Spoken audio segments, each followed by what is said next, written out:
This is the Sons of UCF, the number one place for UCF sports. With your distinguished host, Adam. What was your reaction when you got notified that you were going to be a Hall of Famer? How does that sound to you? Coach O'Leary, Hall of Famer. Yeah, I'm inducted into a number of Hall of Fame. And Mike. I don't know if you know this, but I won the 5K race that we did a couple weeks ago. Now, here are the guys. Hey, we are indeed the Sons of UCF. My name is Adam, and as always, my friend and yours, Mr. UCF Mike, is back with me again for episode number 155. Mike, can you believe it has been 155 episodes of this Little Here podcast? No, that is hard to believe. I see that number every week when you post the shows, and yeah, we've been doing this now. This is our fourth season doing this thing, and 155 episodes has flown by. Well, I may have counted wrong, so I was never really good at math, so don't take my math for gospel. But hey, either way, thanks for listening on this particular episode. If it's 155 or whatever, we always appreciate you.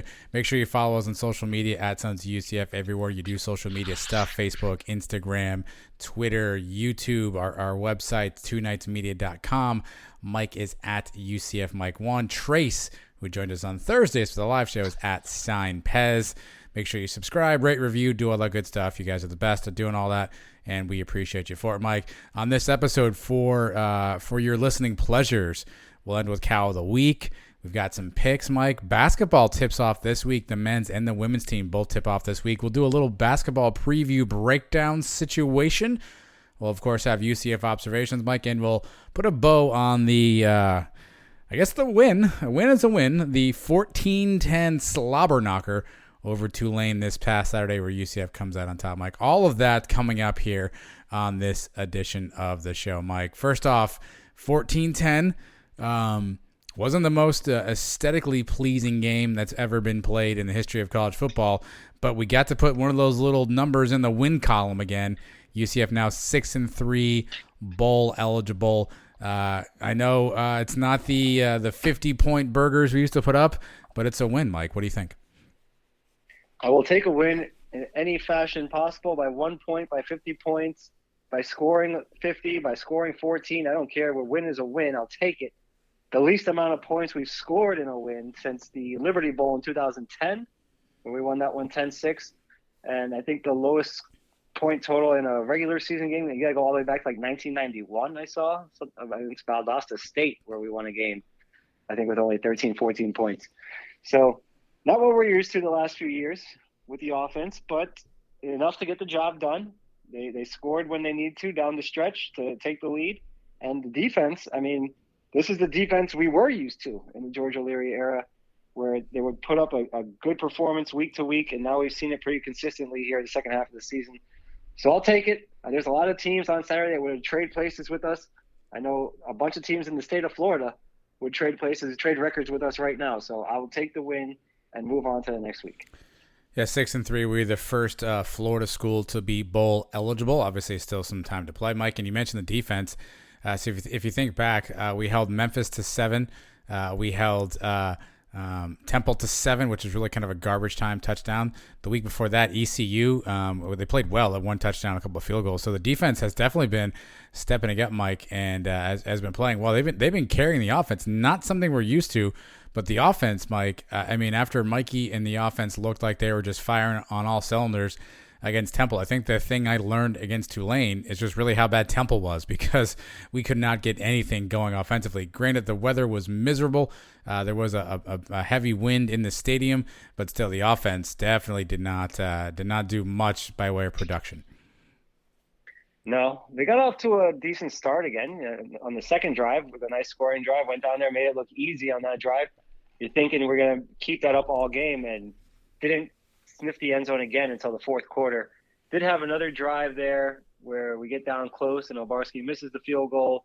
We had a couple of opportunities in good field position and didn't take advantage of it. After a block punt, we have the ball right there on their side of the ball. We go backwards.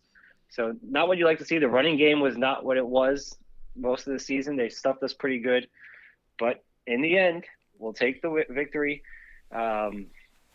What else do you want? You know, you want to win pretty. I want 50 points, Mike. Ugly. it's not going to happen. When we look back on this season 5 months from now, or even next year or 5 years from now, all we're really going to remember is the record. We're not going to remember, we won that game 24-7 and this game 14-10. We're going to look back at it and say, hey, Gus went in there playing with a true freshman quarterback and a whole bunch of injuries all over the field, and we won 9 or maybe even 10 games, and that would be a successful season.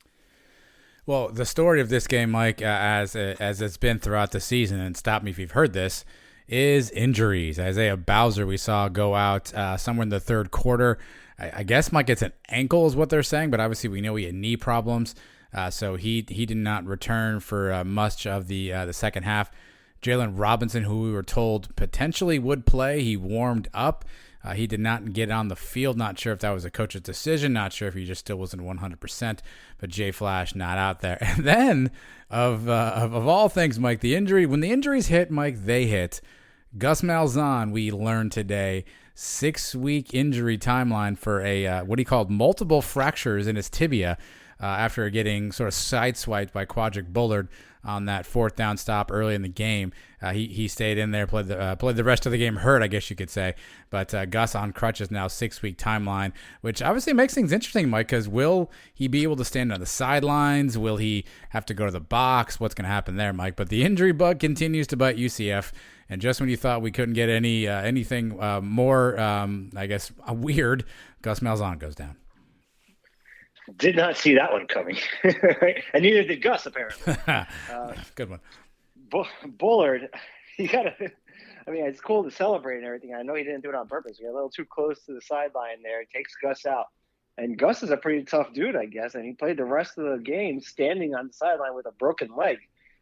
That couldn't have felt too good for him. I'm sure they gave him a couple of painkillers or something at halftime. But he had to be in some serious pain. You saw how bad he was limping. We saw him on crutches today. I don't know what the plan is. He doesn't know what the plan is going forward. Is he going to be on the sidelines? Is he going to be in a wheelchair? Is he going to be in a golf cart? Is he going to be up in the booth?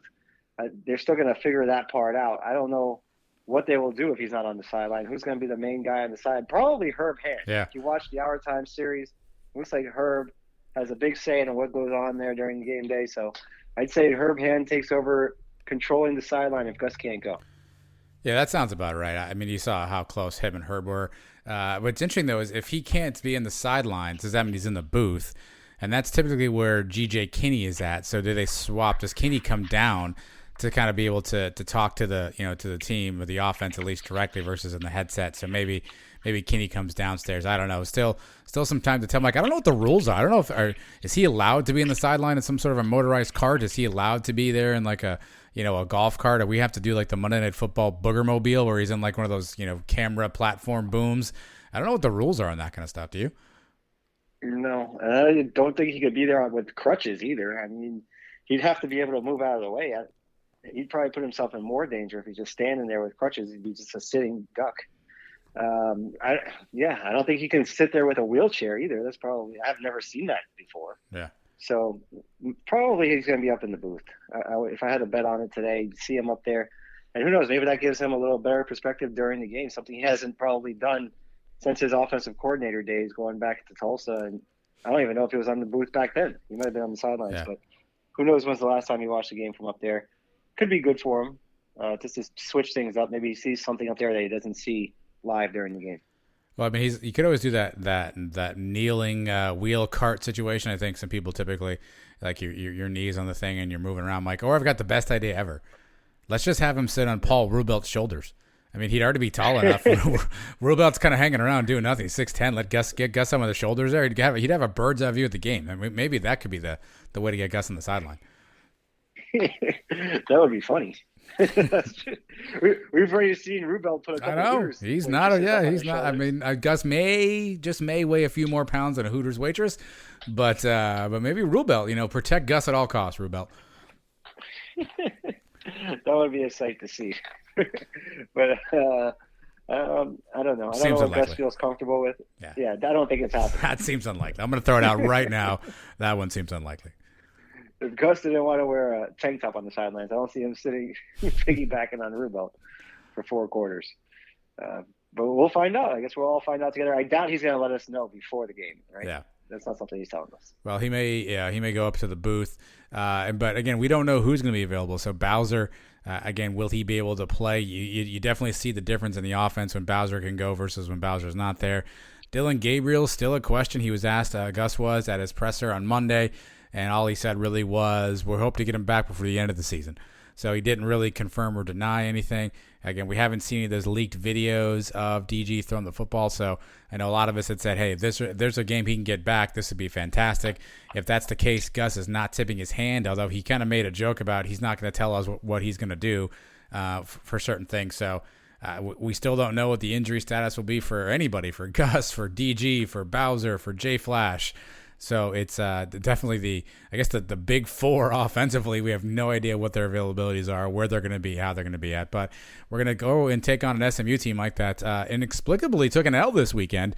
The Memphis Tigers take out SMU. Now back-to-back losses for the Ponies, Mike. So UCF maybe facing a wounded SMU, although it is going to be a home game for SMU. It's an 11 a.m. local time kickoff, which I don't know if that's worse for UCF or SMU. I'm not really sure. And it's on not on natural grass, rather it's on artificial turf, where UCF has not won a game this year, Mike. That's what's at stake as we head to Dallas. Yeah, big game. We've circled this game now, coming off the Cincinnati game for the second half of the season. This was the biggest game remaining on the road. We know we have not fared well on the road. SMU, they got off to a great start this year, but really hasn't beaten anybody of note. They almost lost that game on the road to Louisiana Tech early in the year. I guess their best win is against TCU. Other than that, they beat up on the Cows, and they beat Navy by a touchdown. They beat up on Tulane, and now they've lost to Houston and Memphis. So I'll give them credit. They have an explosive offense. They have a quarterback that can throw the ball around.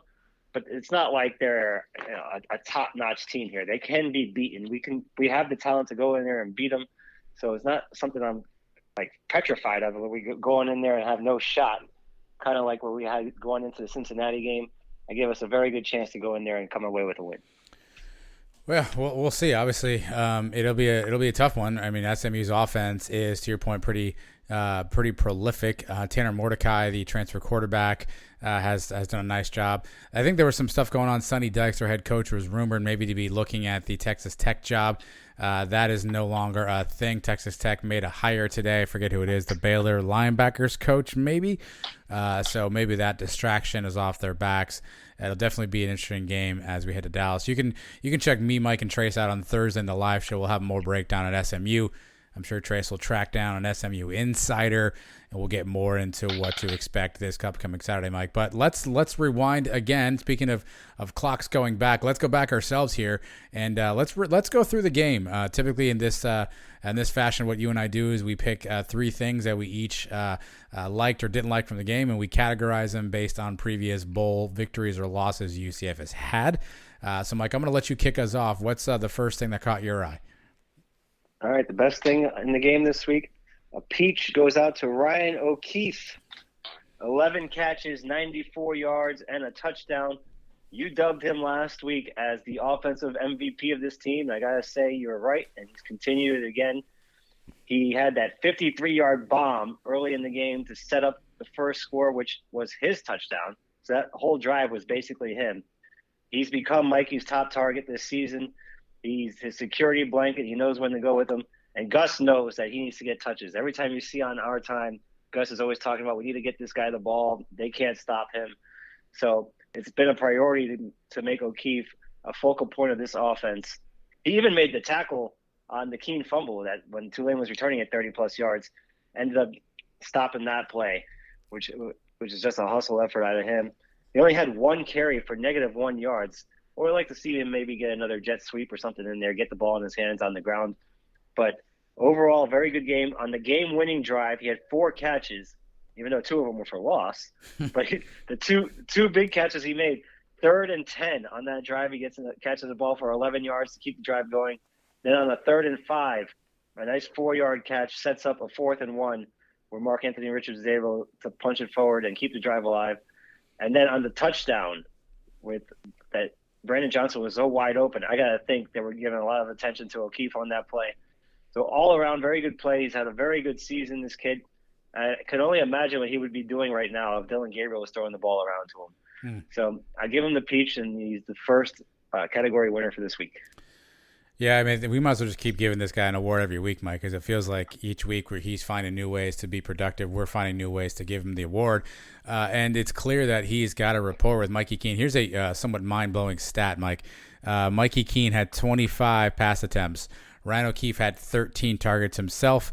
4 other guys made up the other 12. So he out-targeted the rest of the entire receiving core and tight end core and running back core, whatever you want to call it. So it's clear that Gus and Mikey are trying to find ways to get Ryan O'Keefe the ball. And can you only imagine, you mentioned Brandon Johnson, who's been a really solid receiver, and he's been, I guess the undisputed number 2 receiver. But can you imagine how much wide open this offense could be with a Jalen Robinson in there, with an Isaiah Bowser? Even if you didn't have Dylan Gabriel, God forbid, you still have those other weapons that had to be respected. So imagine, essentially, teams are now keying in on Ryan O'Keefe. They know he's the playmaker for UCF. He's seeing different coverages. He's seeing maybe some double teams, and he's still able to put up fantastic numbers every week. And Gus is finding new ways to give him the ball. It's clear Mikey has a trust in him, and every week he produces. I mean, yeah, he had one drop, which turned out to not really be a consequential in the Temple game. But outside of that, Mike, Ryan O'Keefe's just been rock solid. He's going back home to Texas. He's a Texas kid, so heading back to Texas to play SMU. Maybe he's got even a more special performance in him in front of some home cooking, Mike. That would be fantastic. Yeah, that'd be great. Nothing will surprise me with this kid. He seems to play better and better each week. So this is a big game. I'm sure he's going to have a lot of family and friends out there in the stands. He'll be looking forward to putting on a big show in front of all of them. So hopefully he has his best game of the year coming up. Jalen Robinson, also from Texas, so it's possible maybe he's been saving or not Hypo, rather. Gus is saving him for that game too. So we'll see how that works out, Mike. But Ryan O'Keefe definitely a good pickup. And look, we knock on a Hypo, but here's the thing: the top 2 receivers this year are Hypo transfer guys, right? I mean, he brought in O'Keefe. And Jay Flash, obviously, and then he brought in Brandon Johnson. So the top 2 guys, at least that we're seeing, are definitely got the Hypo footprint on them, and the guys Gus has brought in so far, Nate Craig Myers, not so much. So we'll see how that turns out, Mike. But Ryan O'Keefe, definitely a deserving winner of your first Peach Award, Mike. I'm going to stay on the Peach side. This is more of a mea culpa, an apology, if you will, from me. Bryson Armstrong, Mike. I'm going to give Bryson Armstrong a peach. In this game alone, Mike, 11 tackles, 1 sack, 2 TFLs. He also had a pass breakup and 2 quarterback hurries. I know earlier in the year, after his Navy performance, where he had 22 tackles, I may or may not have called him a compiler. But look, week after week, ever since he's gotten himself out of that night position, which was kind of that hybrid defensive back, linebacker, whatever you want to call it, and he's been more in that traditional linebacker spot, I feel like he's really stepped up his play. I feel like we've seen the back end of the defense step up their play as well. And so Bryson Armstrong, 11 tackles, Mike, and he had some really big plays in this game. So second quarter, he timed a perfect blitz. I mean, after the game, he said he did he was able to pick up the snap count or the snap cadence pretty quickly, and he timed a perfect blitz. I mean, he literally could have handed the ball off to the running back himself. He tackles Tajay Spears for a 5-yard loss. That turned it to 2nd and 20, Mike. Later in that second quarter, he had a sack on Michael Pratt and ended up actually getting a face mask penalty called on Michael Pratt too. So 2 big plays there. Then in the fourth quarter, it was a 3rd down. UCF had just taken the lead 14-10, 3rd and 4. He got a little pressure on Pratt, forcing a completion, Mike. And maybe the biggest play of the game that'll probably go unnoticed, that fourth quarter, Tulane is rambling down the field trying to get in position to do something, and they throw a pass to Cameron Carroll. Armstrong keeps him inbounds and then lays on him for an extra 5 or 6 seconds while the clock is ticking. It was not a first down, so the clock continued to run. Armstrong with the presence of mind to make the tackle, keep him in bounds, and just kind of lay on him for a few seconds, which forced Tulane to hustle back to the line of scrimmage. I mean, they barely got that last play off, that Hail Mary, with about a second to go. But Bryson Armstrong with a heads-up play to try to extend the time there too, Mike. So while he certainly has had his moments this year, some missed tackles, obviously hasn't been great in coverage. He's definitely been our most, consistent tackler. He leads the team with 77 tackles on the year. So maybe a bit of a mea culpa, but he had a fantastic game this week, Mike. Bryson Armstrong gets a peach. T. Will is finding a role for this guy, and he's doing his job. 77 tackles is pretty damn good. There's still 4 games to go. He's going to get over 100 tackles, it seems like. And the plays you mentioned, all of them were huge. There at the end of the game, I was like, he may have to. I was scared they were going to call a penalty on him. He was laying on him for so long. I got a little nervous there for a second, but the one that he timed and hit the running back and knocked the quarterback down in the backfield was a great play too. So he's a smart kid. He plays with his head. He may not have the athletic ability of some other guys, but he makes up for it in his awareness on the field. And I'm starting to become a fan of this kid. He's doing a great job the last few weeks. And we needed him, Mike. JJB did not play in this game. We saw him go out against Temple. He did not play, so we needed him with Tatum Bethune to kind of shore up the middle there in the linebacker spot.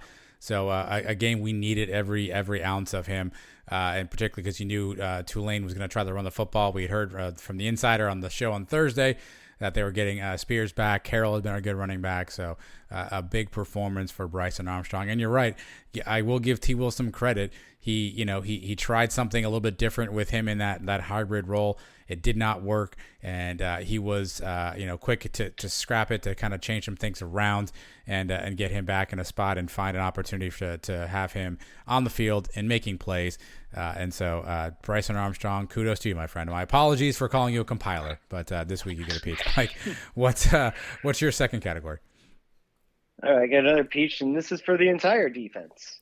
Everybody on the defense shut out Tulane in the first half, and there was a 4th down stop there early in the game, which was huge, where we get the stop in the end zone.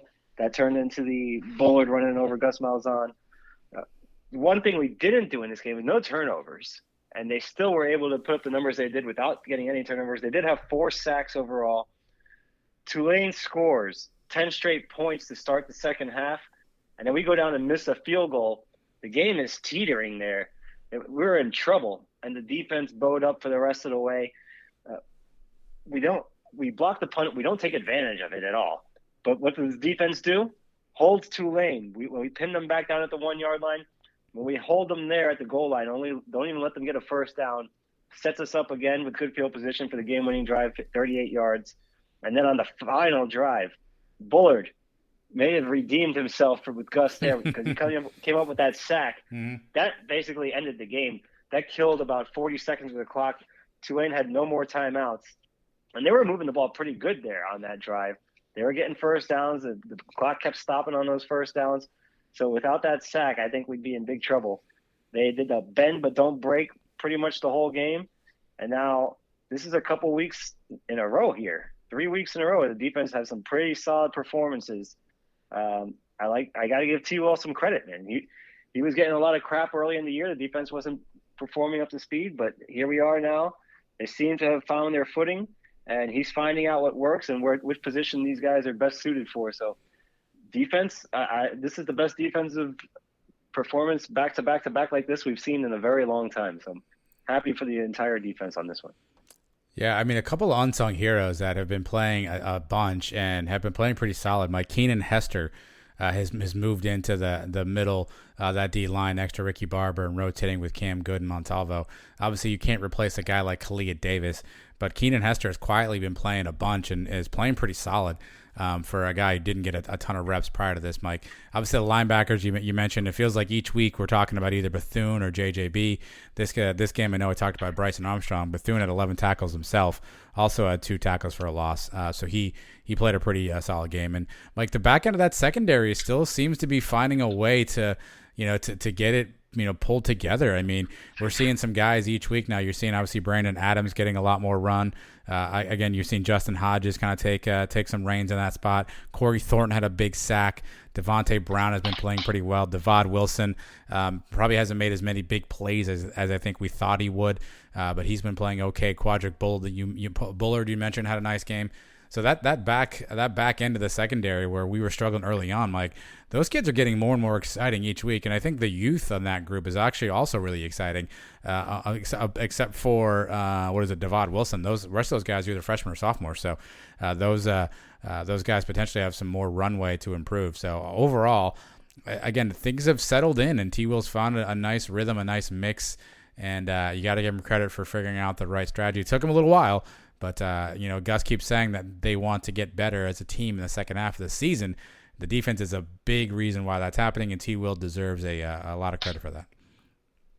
And confidence. You can see them playing with a lot more confidence. That's half the game right there. When you're scared and you're on your heels, it's a lot easier for the defense to just fall apart.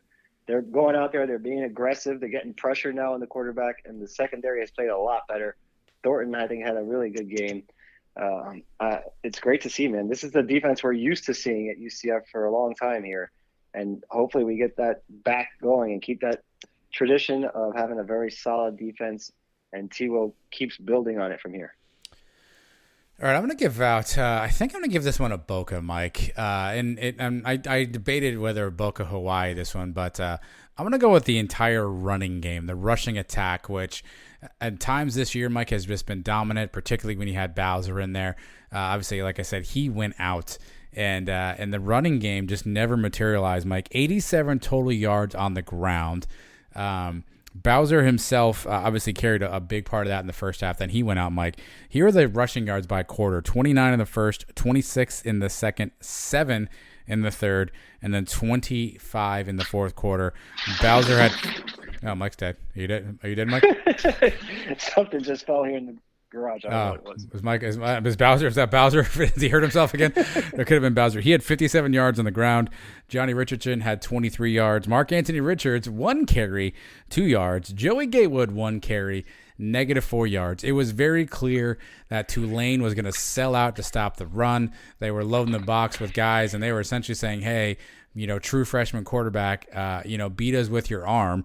And obviously Gus always wants to establish a running game. I think for everything you think about Gus as an offensive play caller, he's probably more of a run-first guy as well. And so I think he wanted to try to find ways to establish a run. It just was not there all day, Mike.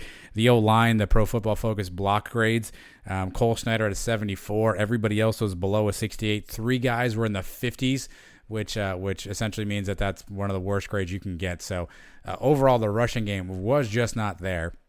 And that put a lot of pressure on Mikey Keene to try to figure out a way to make things happen in the passing game.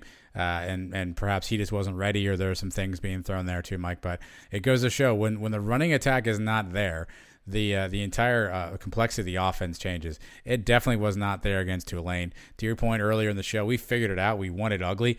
These are games that we maybe would have lost years past, and we won this one ugly. But we've got to get the rushing game back on track. I know a lot of that's going to be injuries, but 87 yards on the ground is just not going to cut it. So I'm going to give a Boca to the running game, and hopefully we can figure out a way to get that thing reignited as we head down to Dallas this Saturday. Well, we know teams are going to gear up against the run. That's got to be priority number one. If you're game planning against UCF, it has to be stop Bowser, stop the running game, and make Mikey Keene beat you with his arm. That would be my plan every week. And teams are starting to be able to do that. Tulane did a good job of that this week. They focused in on Bowser. He did pop a couple runs early. He had a 20-yard run in there early. Yep. I think he had a 12-yard run. But other than that, couldn't really get anything consistently going. So that's the challenge we're going to have to face now. And does that mean we come out and start throwing the ball around early in the game to kind of soften up the defense? I think the first couple of plays of this game were throws. And maybe Gus anticipated that. Just the problem is we weren't getting anywhere with the throws either. And it was 3 and out on that first drive, or I think we got 1 first down. And then you saw the deep pass to O'Keefe. You thought maybe that would soften things up a little bit, but no, they stuck to their game plan. They stayed tough against their run, and we're just going to have to keep testing them through the air, and hopefully Mikey's able to step up to the challenge. But I expect other teams the rest of this way to keep playing us just as tough on the ground. We did not see a lot of Joey Gatewood. He only played, I think, 3 snaps. Again, 1 carry, -4 yards, Mike. He tried to make a throw. I don't know what that was or what the play call was there, if that was a busted play. But the Joey Gatewood experience definitely died down. And so even Gus, I guess abandoned that as an option as well. I'm always surprised, and I know that he's a true freshman. I know that, he's not the biggest kid in the world. But we haven't seen Mikey Keene make himself any kind of threat in the running game. And I am not advocating for him to turn into, Lamar Jackson 2.0 here. But at some point in time, if there was at least one play, Mike, where if he had kept it himself, he had the edge. He would have gotten at least 5-6 yards, could have slid down and got himself out of harm's way there. He has offered no threat from a running game perspective, and I'm sure that's by design, but we have to figure out a way to unlock something, because if Bowser can't go, again, I think we feel good about Johnny Richardson. I talked about him last week. Mark Anthony Richards, I don't know what to expect anymore from him. He played really well against ECU and then has barely played since. So where's he at? What's the situation there? So maybe a little Mikey Keene action here and there wouldn't kill anybody. What's Joey Gatewood doing? Either way, Gus has got to find the way to unlock it. I got to think, Mike, Gus strikes me as one of these guys who, and don't let the Cincinnati game, I guess, be your guide here, who really likes to game plan for the big games. Maybe he's been saving some stuff. Maybe he was ultra conservative this week as he knew SMU was lurking and he wanted to put something together for that. Didn't want to put stuff on film. I don't know if coaches ever do that stuff. I think we always in the fan base and the media fall for that stuff. Like, he's saving it for SMU. I don't know if any of that's true, Mike, but we've got to figure out a way to get the running game unlocked. Yeah, I don't know if I buy that one. If we're in the second half and we're trailing, I think you take out all the plays you got. But the thing with Mikey and running, I don't know if he just is not reading it good on those run options, or they're just straight handoffs and he's pretending like it's a run option, because there's been a few times this season where he could have kept it and really gotten some good yards, and it seems he just hands it off every single time. I don't know what's going on with that. I don't know if that's him not reading it right or if that's just a straight run play. And I'd like to see him run. We've heard before the season that he could do things with his legs. I think in the spring game he was running around the ball a lot, but of course that's a game where actually he was live, right? They were able to tackle him. Yeah, he was. Game. So I'd like to see a little more of it. I can understand being cautious with him, because if he gets hurt, then what's next? Then it's Gatewood time all the way. So maybe that plays a factor into it. But hopefully Gus is with Dylan hopefully coming back in the next couple of weeks. Gus lets him loose a little bit more on the ground. Yeah, again, I'm not advocating for him to get 10 carries a game, but there's got to be a time where he's going to do that run fake and he's going to have the edge and he can take off and grab a couple of chunks of yards, open some things up a little bit, give the defense something else they have to worry about, right? Another threat to say, is this guy keeping it? Is he not? Now they can just sell out. When they see the mesh point, they can just sell out for the running back. They don't have to worry about wondering if the quarterback kept it. So it gives you one more wrinkle on that side of the ball, Mike. All right, what's your third thing that you want to highlight from the game?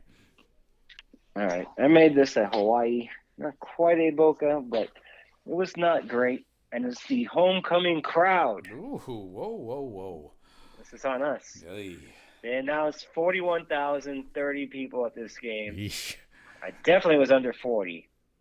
Probably closer to 35,000 if I had to guess. You were there, right? I was, yeah. How did it look in person?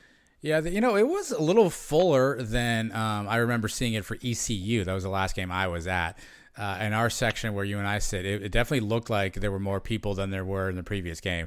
I will say this, though, Mike. The weather, the temperature itself wasn't cold, but there was a wind that was just like whipping through the stadium that dropped those degrees, at least 5 to 10 to 15. I mean, there were some people just shuddering. I will tell you this, in the cabana where I was, there were a lot of people who were still at the stadium underneath watching the game in a more less wind-prone area. I guess that area was pretty heavily packed, even when game action was going on.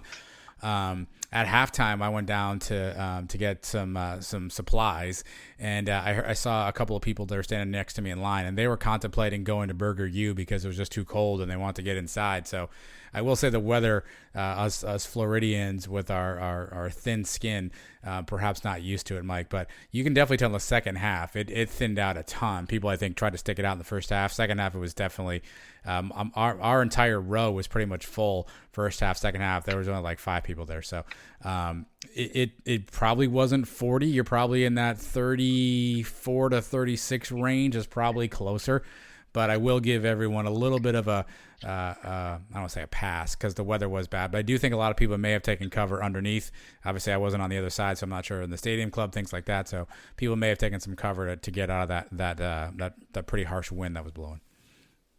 This is the definition of fair weather fans. That's true, yeah. Too cold. I mean, a little wind. This is not the frozen tundra of Lambeau Field. This was, not the ice bowl or anything. It was, 57, 60 degrees, and there was a little breeze there. I mean, let's toughen up a little bit. I know we're in Florida. Yeah. But people are leaving the game 7-0 at halftime. I know it's not a splashy opponent, but it's homecoming. Usually the homecoming packs the house regardless of the opponent. And traditionally, things do fade off in the second half because usually, like the fraternities and sororities, they all stick around. They see who's named homecoming queen. But usually that's a blowout game, and we're up 4 touchdowns at the half, and you kind of understand people leaving. This is a 7-point game, and a lot of people left mostly due to the cold. And the crowd itself, I don't know, just maybe it didn't come through on the TV or however, but it just didn't seem as they were as into it, or maybe it was just because of the score and the way the game was being played. There wasn't a lot to get excited about offensively, but kind of a weak crowd for me. We have 2 chances now to do better. We have 2 rivalry games coming up, the civil conflict and the war on I-4. Do I anticipate the crowds being better? For sure, I think for the Cal game, it should be a much better crowd. The UConn game, I don't even know. I don't know what to expect out of the crowd that game. It's a nice time. What was a 4 o'clock kickoff, right? 4 o'clock, yep. So shouldn't be too cold for you guys out there. The sun should still be out at least for the first half of that game. We need to do better. Next year's home schedule is really good.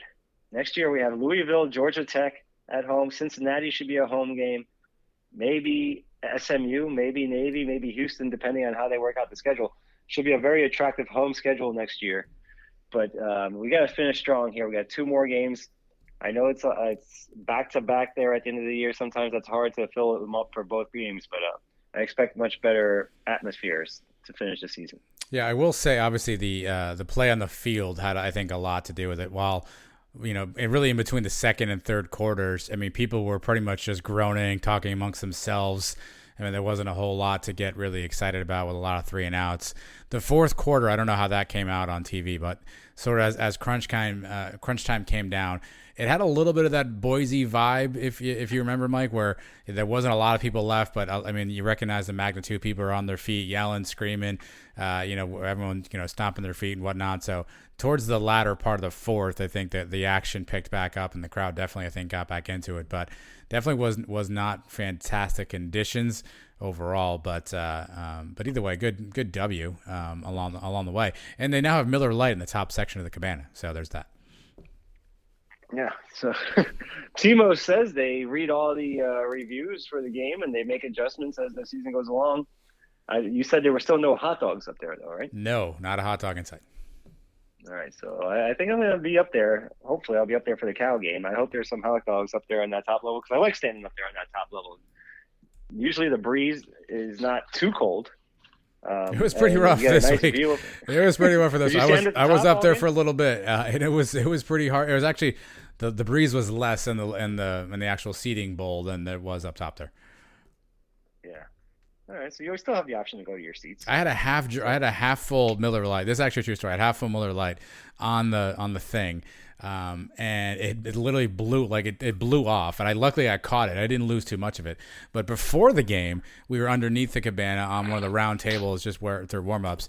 I went to get my little guy something to eat. I left my beer on the table. The wind blew it off the table. Some man came over who worked for UCF, saw it blow off the table, and my poor wife is standing there trying to figure out what to do with her life because everything just blew off the table. He went and got me a whole other beer for free. Wow. Yeah, so that's how windy it was. Beers were flying off the tables, Mike. This is like the Meadowlands, East Rutherford. It was the old Giant Stadium, where it gets really windy. It was rough for sure. But either way, good effort by everybody, Mike. My last one, I'm going to give this one a liberty, and not because just because it didn't amount to much, but I'm really excited that we finally did something, Mike. You mentioned earlier we blocked a punt. We finally did something on special teams of note. Finally, a momentum swinging play, a play that could have potentially, it did not in this case, but it could have potentially helped us get things back on track. A blocked punt, Mike, early in the fourth quarter. Mark Anthony Richards came through, got the block. We ended up getting the ball back on Tulsa's 29. Mikey Keene then took 2 horrible sacks, by the way. But we're not going to talk about that. We're going to talk about the punt block. You and I have been talking for, I don't know, the last 2 years. Ever since Otis Anderson returned a punt against Pittsburgh, I feel like you and I have been talking about we need a game-changing play on special teams. We need a special play on special teams. We hadn't really seen a lot of that, and finally we got one. We broke through, got the punt block. It would have been better if it amounted to something, but maybe this is the start of something good, Mike. So I'm going to give Mark Anthony Richards and all the guys, Jordan Davis I saw celebrating out there as well, give those guys a liberty for at least getting the punt block. I wish it had more to it, but we finally made a special play on special teams. Yeah, we've been the victims of some punt blocks this year that have killed us. It's good to get one on our side, and it didn't help us directly right away. But since we did have that field position, we were able to keep that field position even after the sacks and pin them back onto the 1 yard line, and the defense took care of it from there. So the first half of this game, Tulane had the field position on us the whole time. Yes. There was nothing we could do. So it was good to finally flip that with that block punt. Not right away, but eventually it did pay off and set us up with a short field the second time we got the ball back in order to go down the field and win it. So very good to see that. A special teams play go our way. We haven't had many of those this year, and maybe we get a couple more. Maybe this starts a trend here, and we still got 4 games to go. Maybe we can get a nice return, maybe even another block, maybe something for a score. I think we're due for one of those. Yeah, I mean, I feel like we talked about last week. Johnny feels close on kickoff returns. Titus, a couple of punt returns there. I almost threw a Miller Lite versus having one blow off the table on me because Titus gave me a heart attack on a few of those. So the punt return game, we'll see if we can get that figured out, Mike. But it was finally good to get a special play on special teams. And those are our categories, Mike. Let's do this really quickly. We've only got one thing left. We're going to go to basketball after this. So why don't we pause here and we'll tell our good listeners about a little business that I know is super special to you, Mike, near and dear to your heart, and not just because of the great quality work that they do, but because the owner is somebody who you may or may not know really well, Mike. And then I'm talking about Paper and Lace Boutique, Mike, the one-stop shop where you can get some of the world's best wedding invitations. I said it, world's best wedding invitations, Mike. Tell the good folks out there about Paper and Lace Boutique. That's right. My sister Michelle started her own business a few years ago. She's turning 40 coming up very soon, in the next couple of weeks. We're getting ready to celebrate that, but she started this Paper and Lace business. She has been doing great with it. I Googled it the other day. I just said, let me see what some of these reviews have been for her business, right? Because I haven't checked this in a while. I go type in Paper and Lace and reviews, and I go to Etsy and Wedding Wire. She has some of the most fabulous reviews. People love her work. People swear by her. I'm definitely going to use her again. She's had plenty of repeat customers.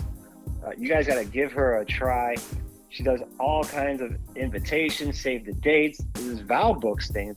This is a huge thing. I didn't know this was a thing. I didn't think they had this back when I got married over 10 years ago. Vow books. She does the menus. She does the place cards. She does the thank you cards. She does it all. Customizes it to exactly how you want to fit your wedding. And she can do other big time events too. Anniversary parties, sweet 16s, bar mitzvahs, anything you want.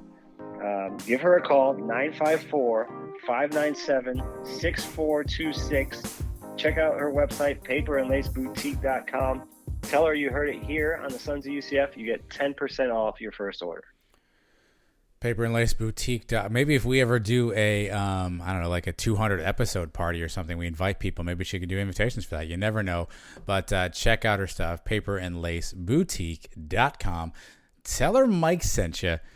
She'll probably be nice to you. And again, you might get that 10% discount on that first order too, Mike. But enough about invitations. Let's invite some people to listen in now on our UCF Observations.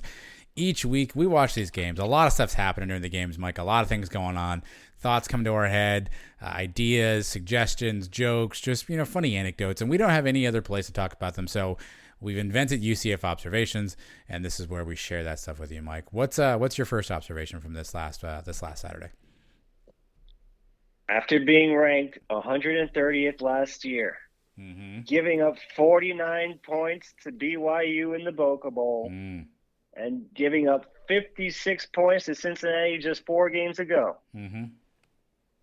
The UCF defense now has held Memphis to 7 points, held Temple to 7 points, and held Tulane to just 10. And just like that, the UCF defense is back. Yeah, I mean, they looked pretty bleak for a couple of weeks here in the middle of the season, but they've definitely found the rhythm, Mike. That's good, Mike. Do you know what the F in UCF stands for? I can think of a few things. Freezing. It was freezing on Saturday. That's what the F stands for. It was absolutely I'm going to cut you off because I don't know what you're going to say. It was freezing. I know it's 62 is the listed temperature. I got to tell you, I mean, everyone was in sweat. That poor whiteout stood no chance. As soon as there was some wind, that poor whiteout stood no chance. Everybody was covered and bundled. All that good. There was no option for that, man. It was freezing. Did you guys have sweaters? Were you wearing jeans? Were you there in shorts? Were you dressed appropriately? Dressed appropriately. I had the jeans on. I had had the Sons of UCF white polo on because it was a whiteout. But I tried as long as I could. I had a long sleeve shirt underneath that, but I had to go to the gray hoodie at one point just because of the wind was getting us there. Oh man! All right. Yeah. Next time we gotta bring some gloves and a snow hat, I guess, or whatever we gotta do. But it may get a little colder. Yeah. That game against the Cows. Who knows? Temperatures could drop even further. We gotta be ready. We'll be ready. All right. You know what UCF did on Saturday? One ugly. Yes, they did that. But they refused to lose. Gus has been saying it all year. They refused to lose. We had a loss looking us straight in the face. It looked ugly there for a second. And when they took that, they scored 10 points in a row, and then we missed that field goal. I know you probably were thinking it was over. I thought it was not looking good, but they refused to lose and got us another W. Believe at that time I had a two-handed slap on the chairs in front of me that were empty. That was my response to that missed field goal. Yeah. Two-handed slap. I had a few choice words myself. Two-handed slap. Before the game, though, Mike, on Friday, a tradition that is fantastic if you've never been a part of it, Mike, Spirit Splash went on again this Friday. Splash. There you go. And I got to hand it to Timo. He had the high knee run all the way through the reflecting pond, all the way to the back there. That was impressive. I mean, he had those knees up the entire – some people kind of peter out. Timo went full-on high knees all the way to the back there. That was impressive. Yeah, he got there quick. He did. I think he was the fastest guy in the pond. He was. He kept those knees up, too. I mean, some people, again, you drop down a little bit. No, Timo was in good shape. I'd like to see that guy run some hurdles. Not bad. How old is Timo? He's like 50, right? Yeah. Right around 50 now. Yeah. Early 50s. Good shape. Good for him. Quadric Bullard running over Gus. Not a smart move for your future. You don't want to take out your boss like that. What do you think GOL would have done if somebody had done that to him? Ooh, man. I'm legit. I'm not trying to be funny. I feel like you're out the rest of the game at least.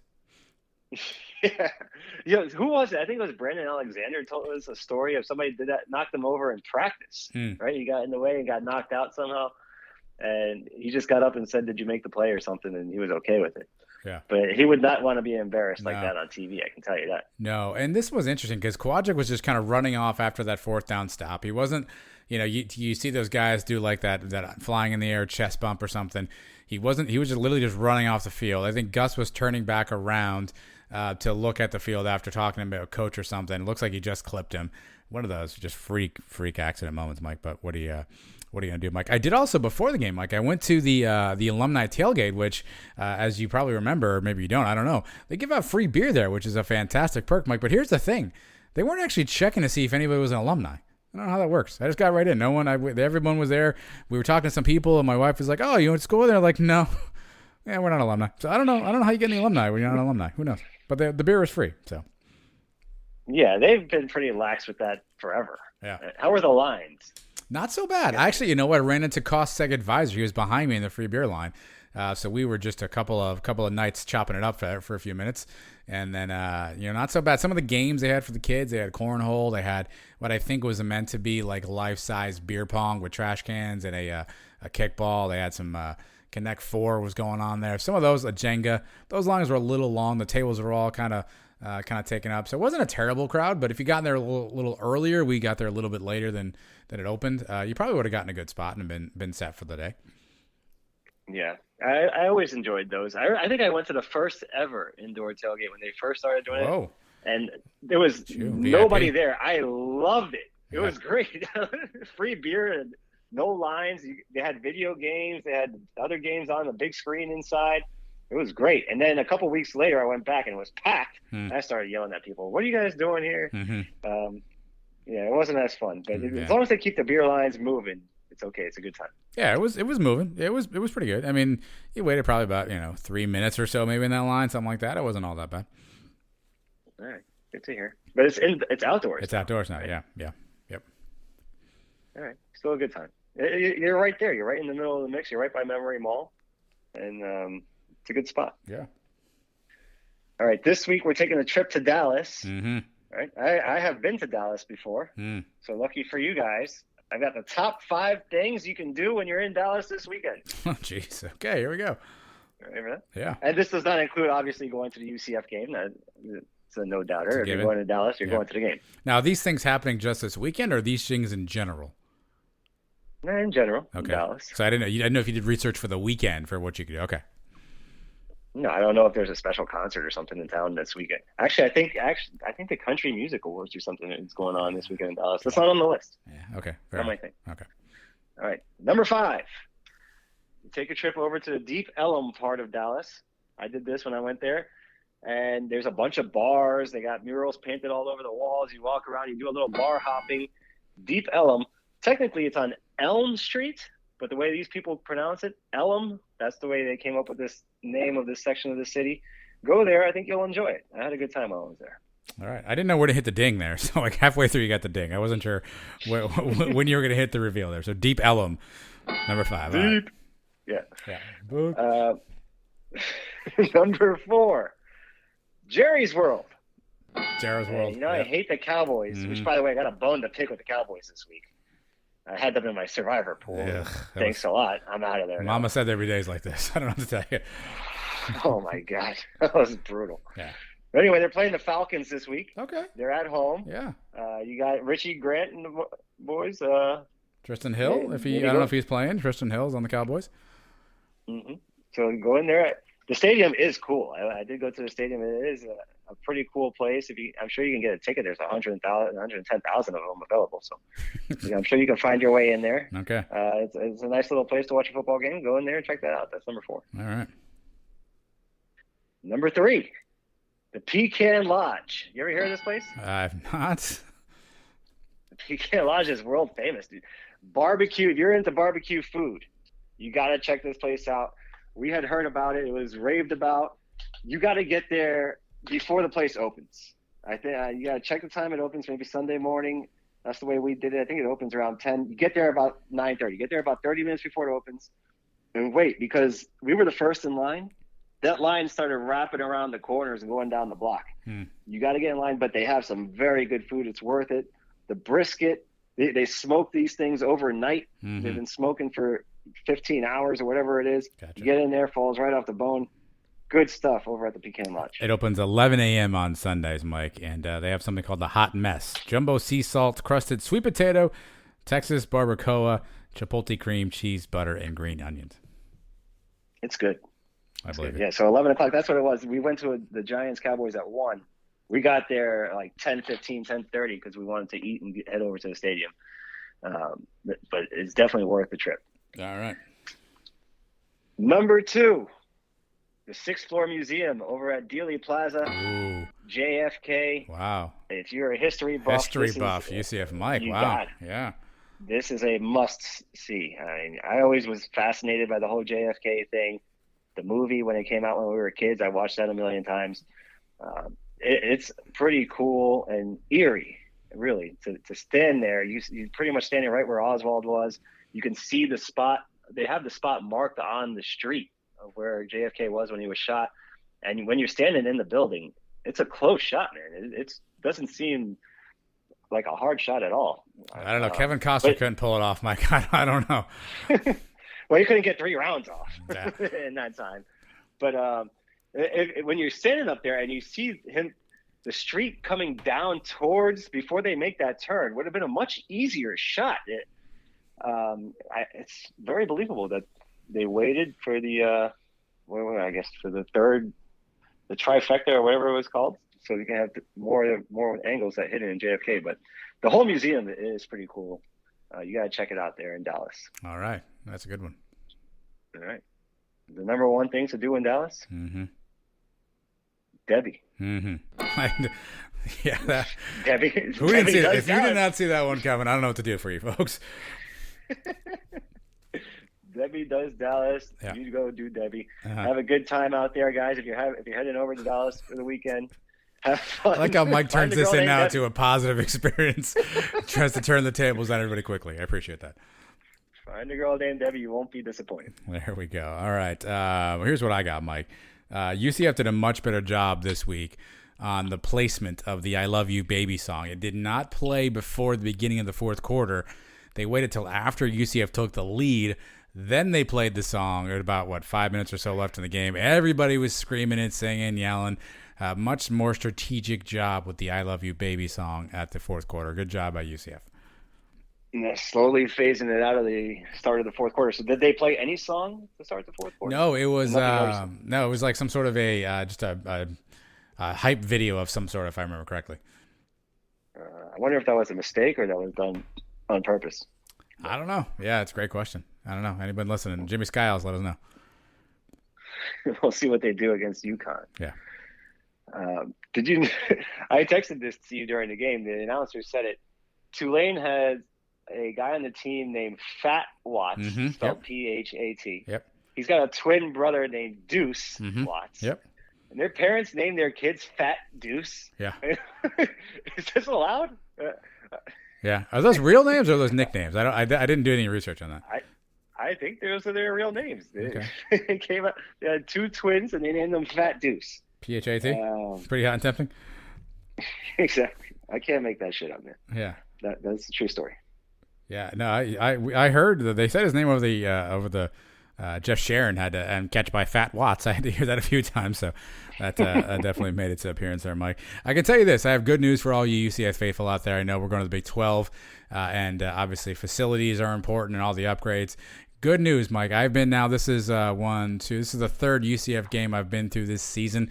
Brought my family the entire time. Each time, one of the things they all love to do is go to the bookstore before the game, Mike. So I can now tell you, after 3 official trips to the bookstore, I'm pretty sure we can now afford to buy that Launch Club because the bookstore prices are out of control, Mike. If we can't afford the Launch Club after my 3 trips to the bookstore, then I don't know what to tell you people.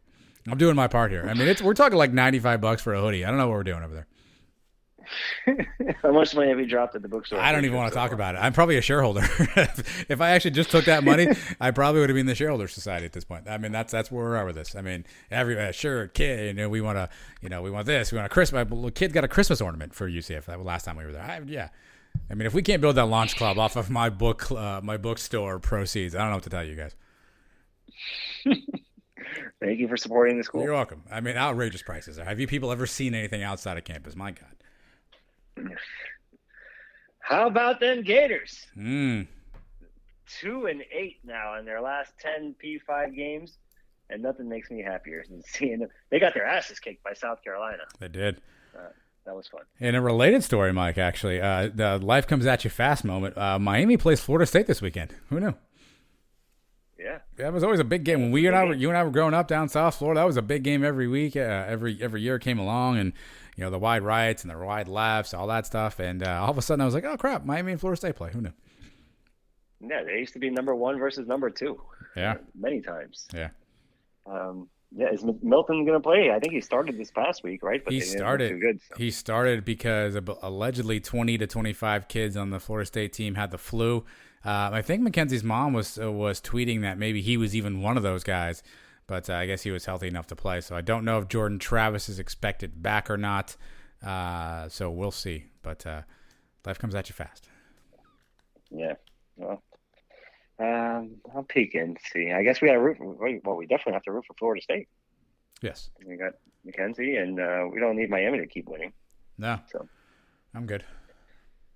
All right. There was some disturbing footage emerging over the weekend, and I don't know if you know about this, but one take Trace turns out is really 3-take Trelko. I did not know this. This is kind of like finding out there's no Santa Claus to me. I'm sorry? Yeah.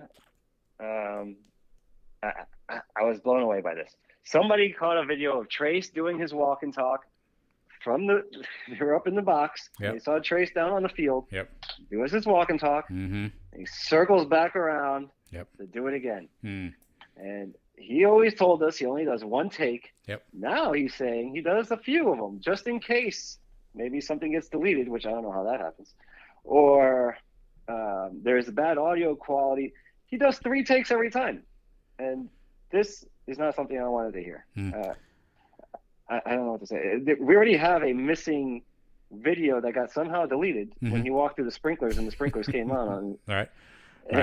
So we know he's doing more than one take every week. I need a blooper reel. I need something to make up for this news. Okay. Well, a proper attribution is required here. That was Andrew Glukov, who had the video that he took from the press box of Trace doing the walk and talk. I will say, Mike, his gait was impressive. I mean, just the strides and the pace was simply divine. But you're right, he did get to the end, put the phone down, do a quick circle back. Makes you wonder, why didn't he just keep walking forward? Why did he have to walk back? Was there something specific about that spot is what I don't understand. He could have just kept on walking. No one would have been like, oh, Trace is now behind the this sign or that sign. Like, he could have kept moving and no one would have known. No, you'll see it in the video. I'm sure he probably has the scoreboard in the back or something. He's tricky. He's very scientific with the way he does it. I mean, the game before, he did it live from another football game. That was pretty cool. But it turns out he probably had like 5 or 6 of those. So. Yeah, he got a lot of sideways looks at that video. I know, people were looking at him like, what the hell is he doing? That was one of his better ones. I don't know, man. I don't know. I feel let down a little bit. Well, I don't know if he's going to Trace. I don't know if he's going to Dallas this week, and if he is, maybe he can get one from one of your top 5 locations. Yeah. Well, he's hanging out with Debbie, you think? I was thinking more book depository, but I mean, you know what? Trace has got to do what Trace has got to do. I'm not going to stand in the guy's way. That's what I'm going to tell you, Mike. Interesting news broke on Monday, which has some UCF connections, Mike. Our good buddy Scott Frost was announced that he actually did not get fired and he was going to return to Nebraska for another season. He did agree to lessen his salary from $5 million to $4 million. He lessened his buyout from $15 million to $7.5 million, Mike. But then news broke later that day that he ended up firing 4 assistant offensive coaches, 3 of whom were here with him at UCF. Ryan Held, Greg Austin, and Mario Verduzco all have been fired from Nebraska, Mike. I was reading the story and I realized that there are some different ways, different reporters had different ways of telling or reporting that someone had been fired, Mike. So you know what I've got for you? I've got the top 5 ways to tell you you've been fired. The top 5 terms that you can be used to let somebody know that you've lost your job. Are you ready for this? Yeah. All right, number 5. Parted ways. I love when people part ways. You know what? Mike's parted ways from the Bears. You know what I mean? Like, it's a nice way of saying it. You've parted ways. Makes it seem really nice. That feels a lot better than fired. I like when people part ways. Yeah, that's the nicest. Probably the nicest way to do it, right? I don't know. I mean, there's another one on here that I think is pretty nice. Right. Number 5, parted ways. Number 4, moved on from. I like when we just move on from. You know, Nebraska's moved on from Greg Austin. I mean, no, they fired him, but moved on is a nicer way of saying it. It has a little bit more of a negative connotation because obviously someone's doing the moving on. So moved on from, another nice way of saying that you got fired. Moved on from sounds like you have a replacement already. You know, possibly. Your girlfriend moves on from you it's because she's already hanging out with somebody else. Mm-hmm. Number 3, dismissed. You've been dismissed. Now, this has a positive connotation. When you're in like school, class dismissed, everybody's excited, everyone's running around. But in this configuration, obviously more of a negative, but you might get it confused with the positive. So when they're like, Mike, you've been dismissed, that actually may feel like a good, it's almost like they're doing you a favor. You've been dismissed. You may now leave, as if you were being held against your will, Mike. So I like when people get dismissed from their jobs. Yeah, so you come home and you say, honey, they dismissed me today. Mm-hmm. What do you mean? You got fired? No. They just dismissed me. Dismissed, yeah. I'm free to go. Yeah. It feels a lot better, right? Yeah, it definitely feels a lot better. Mm-hmm. All right, number 2. Relieved of his duties. You know what, Mike? You've got duties. We're gonna relieve you of them. I like when we're helping you. We're taking some work away from you. We're gonna help you out, Mike. You've been relieved of your duties. I like when people get relieved. It just feels good. Feels like a weight off your shoulder. You know what? Honey. Unfortunately, today at work they relieved me of my duties. It just feels like a nicer way to say that. Yeah, it's like don't even bother finishing whatever project you're working on right now. You're done here. Just pack up and get out. Yeah, you've been relieved of your duties. Just a very nice way, Mike. And number 1, this is an international top 5 list, Mike. Number 1, this is big in the UK. Sacked. Sacked? I haven't heard. You haven't heard? Oh, it's big in the UK. So and so got sacked from this place. It's the sort of the British version of being fired, but it sounds a lot nicer because it could be a football term. It could mean a lot of things. But number 1 is sacked. When you get sacked from your job. Well, those are nice ways to say you got fired. Whatever happened to canned? Boy, that guy got canned. That's not as nice. I mean, canned is in there. Then there's this cousin shit canned. I mean, it's the other option. Uh-huh. I mean, there's a lot of 86th. Yeah, 86 is a good one. I mean, there's let go. Obviously, someone let me go. Let you go from what? You know what I mean? There's a lot of options. I think those are the top 5 though. Terminated. He's been terminated. That sounds harsh. Separated is the other one. I like separated too. We're gonna separate you from what? Where does 86? Where does 86 come from? I think it's a restaurant term, right? Isn't that something that when you 86 something? I think it's like a restaurant, something. Let me do some googling here. What does it mean in slang term? Is an American English slang term used to indicate that you should halt or nix something? Where does it come from? You might ask. That's a great question. Yeah, I don't know. How come they don't use irreconcilable differences when you get fired? That's only like a divorce, right? Yeah. Yeah, Urban Dictionary's definition is a lot different. Yeah.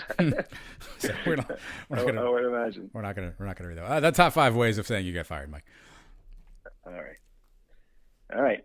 Entering year number 6 in Orlando with 1 NCAA tournament appearance, 2 20-win seasons, and now 27 and 26 in the last 2 years. You know what this season is for Johnny Dawkins? Make it or break it. Make it or break it. You nailed it. Bing. Yeah, thank you. Oof. Make it or break it time. The stress on these is tough. Year Yeah. 6. Yeah. Yeah. I mean, he came in hot. First couple years, 2 of the first 3 years, over 20 wins, 24 wins. You got a 19-win season in there with a bunch of injuries. Now, the last 2 years, 27 and 26, a 500 ball club. He's got the most experienced team he's had in a long time. Make it or break it, Johnny. Are you indicating he could be relieved of his duties? I'm saying this is the year. He's got to either make it or he breaks it. Okay. He makes it to the tournament. What's the breaking portion of it? He breaks it. He may get 86, terminated, part ways. I don't know, one of those. Wow. Speaking of that, who wants to hook me up with some tickets for that UCF Oklahoma game, Mike? Because I'm thinking about pulling the double dip. So Black Friday cows, Saturday. If it helps anybody out there, Saturday, that actual Saturday, true story, actually is my real birthday. So that's we're thinking about staying and maybe checking out the basketball game. So anyone wants to hook your boy up with some nice tickets to that Oklahoma game, let me know. I'm thinking about it. It's your birthday. You get to say whatever you want. That's what you want to do. That's what you're doing. Well, I mean, if we get good seats, the tickets are right, kids are all healthy, we'll see what we're doing. I need some tickets. Yeah, I looked up tickets. So did I. Just random tickets. I think. Well, now I'm confused because that's a premium game. They jack up the prices for that Oklahoma game. They do, yeah. And probably a couple other ones. But the one time I went, I sat in the Black and Gold Club, which is right there mid-court. Very good seats, and it comes with food. And then I wasn't that impressed with the club area, to be honest with you. Maybe they made some upgrades. This was a few seasons ago. The food was okay, right? It wasn't great, but it's nice. Nice little area to hang out in, I guess. Yeah. But you can probably find some decent seats. How many seats you're gonna need? At least 4. We'll go a 4-pack. Right? Yeah, a little 4-pack. I'm looking for something nice, something a good seat. I don't know what the Lodge. I've never been up in the Lodge. I've heard good things about that. I'm not sure if those are good seats up there or not. So yeah, if someone's got 4 tickets that they're not using, and wants to make a deal, let me know. There you go. I'm sure you'll find your way in there. Yeah. The tickets will still definitely be available. I'll figure it out. All right, I'm out of observations. I've got one more, Mike. What does the M in Malzahn stand for? It's not mobile, obviously. No. He can't really walk anymore. No. I don't know. It's a machine, Mike. That guy is a machine. Broken tibia, basically, I don't know, 12 minutes to go in the first quarter, and guts it out the entire rest of the time. No brace, no crutch, no nothing. Just gutting it out. Maybe that explains some of his play calling. Maybe some of the, I don't know, some of the morphine got involved. I don't really know, Mike. Maybe he took some Toradol shots. I don't really know. But Gus Malzahn, machine. Yeah. Tough guy, man. A lot of people probably wouldn't be able to handle that. Yeah. But we got ourselves a tough champion here, and I'm going to be interested to see what he does this week, if he's going to be on the sideline. So we'll find out. Yeah. Those are the UCF observation. One other quick one, Mike. Ran into Paul Jones. Finally met Paul Jones nice. And Trina. I was in line for the restroom, and they found me, so that was awkward. But good to meet Paul. You ran into a bunch of guys in the bathroom. I did. I also saw Khalid Davis. Yes, that is true. Khalid Davis was living life in the cabana. Let's just say he was having a good old time in the cabana. Ran into Khalid Davis there as well. Koss Seg was there. Saw Trace Troco. The Night of Lorien was bouncing around. He went all white out again as always. It was a good time. Yeah, sounds like fun. Yeah. It was fun. Actually, the funnier thing. So Paul Jones, I'm in line for the bathroom. Paul Jones comes up to me. He's like, "Hey, you're Adam, right? Sons of UCF." I'm like, "Yeah, hey Paul, how are you?" Like blah blah blah. We do some small talk, and so they walk away, and the guy in front of me turns around after a few minutes. He goes, "Are you somebody important?" And I was like, "No." He goes, "Okay." Like I don't know if he, that's the way he was trying to figure out if I was somebody he needs to know. So he just turned around and said, "Are you somebody important?" I said no. You should have said yes. I'm not going to lie to the people, Mike. But what is important is that we've now put a bow on the Tulane game. But let's do something special next, Mike. We'll take a quick break here, and then basketball tips off this week. We will give you a little bit of a breakdown on what to expect from the men's hoops team. Mike's already told you that it may be make it or break it. Maybe he'll tell you how or why that'll take place. Don't go anywhere. We're the Sons of UCF.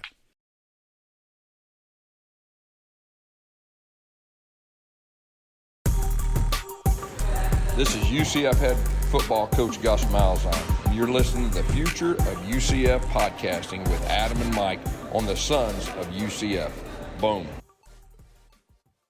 All right, Mike. It is basketball season. It tips off this week. The women tip off Tuesday against Duquesne, and then the men tip off Wednesday at home against Bobby Morris, coming to town. That game actually is on ESPN Plus. And I'm sure we'll talk a little bit about that on the Sons of UCF live show, Mike. But you mentioned it a little bit in the UCF observations. Johnny Dawkins has himself an interesting season in front of him now, Mike. We saw last year things were a bit of a struggle, COVID year. UCF was impacted a few different times. A few guys were out. 11-12 on the year overall, 8-10 in conference.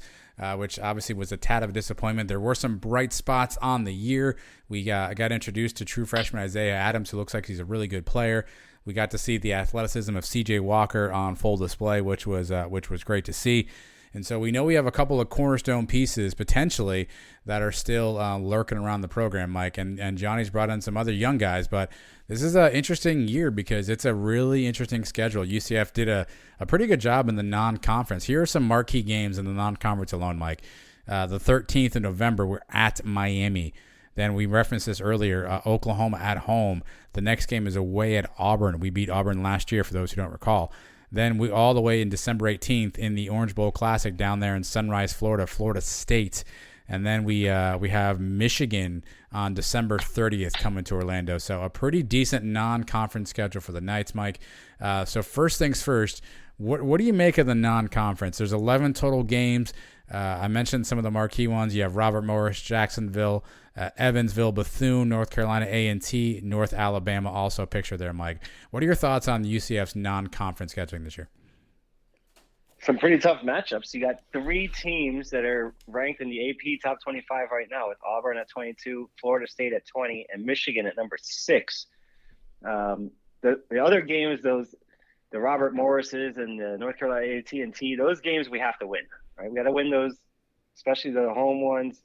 You got to win. There's I believe 6 of those, right? Yep. I pencil them in as must-win games. You can't fall on one of those. Then you got the 5 tough ones: the Miami, the Oklahoma, Auburn, FSU, Michigan. If you pull out 2, if you can win 3, you're in very good shape. 2 of them you'll take. Overall, out of conference, if you're at 9-2 or 8-3, we're in pretty good shape heading into conference play. Well, don't forget, we beat Auburn last year. Now, this game is a road game, so last year UCF beat Auburn at home. We beat Auburn last year. Miami, I don't think we quite yet know how good they're going to be. They were kind of an up-and-down team last year. Obviously, you expect Michigan to be a pretty solid team. We beat Florida State at Florida State last year. And so, again, we've got 2 teams in Auburn and FSU that we did beat last year. And so some things are definitely in our favor. We have Oklahoma at home. We played Oklahoma tough 2 years ago, I think it was, Mike. Was it last year or 2 years ago? No, 2 years ago. We played Oklahoma tough 2 years ago. We lost on a kind of a last-second buzzer shot. And so I think you can be in a lot of these games. But to your point, we need to win the 6, so the 6 easier side. And then if we can win 2 to 3 of these others, I think that would be a huge boost as you go into the season. UCF with a weird scheduling quirk. They actually have their first conference game against Temple is kind of sandwiched in there towards the bottom part of the non-conference. So a quick conference game sandwiched in there, and then they go back to Florida State, North Alabama, and then Michigan. So if you can win at least, give me 8 would be fantastic. You give me 8 of those 11 non-conference victories, I would be ecstatic with that. Yeah, 8-3 will do the job. Some opportunities to see these guys. If you live down here in South Florida, they're playing against Miami this Saturday. Yeah, unfortunately, it's at the same time as the football game. It's a 2:00 tip. Football kicks off at 12. But we do have that chance to see them play against Florida State December 18th. I will be at that one for sure. And then Oklahoma and Michigan at home. Those are tough games. Oklahoma, I was surprised they're not receiving votes. They're nothing in the AP poll. Have they been down the last few years? Because I always remember them being a pretty tough team come tournament time. They've always been in there, right? Yeah, they've obviously Trey Young was their key guy. He went to the league, so I think they're kind of middle of the road. The Big 12 is actually a really good basketball conference too, so they have some tough competition for as long as they're going to be in the Big 12. So I would expect them to be a solid team, but I think they'll be middle of the pack in the Big 12. Yeah, and the Michigan game is the toughest game on the schedule. We saw what they did to us last year. Yeah, I think we actually started off the first 10 minutes of that game and we were playing pretty well. Yeah, and they just blew the doors off us the rest of the way. Florida State is going to have revenge on their mind this year too. That's not going to be an easy one. It'd be interesting to see what happens with the Miami game, the first out of conference this Saturday. It's going to be a tough one. But first things first, Robert Morris, take care of business at home, get off the season on a good foot. Well, let's. So who's back is a great question, Mike, and the answer is pretty much everybody. UCF returns pretty much every core player they had last year. One of the problems that UCF did have last year, if you recall down the stretch, is depth. We were just playing basically 7 or 8 guys total. And surprisingly, Mike, all those guys are back. When you met Johnny Richardson, you met Johnny Dawkins at the Charge On tour.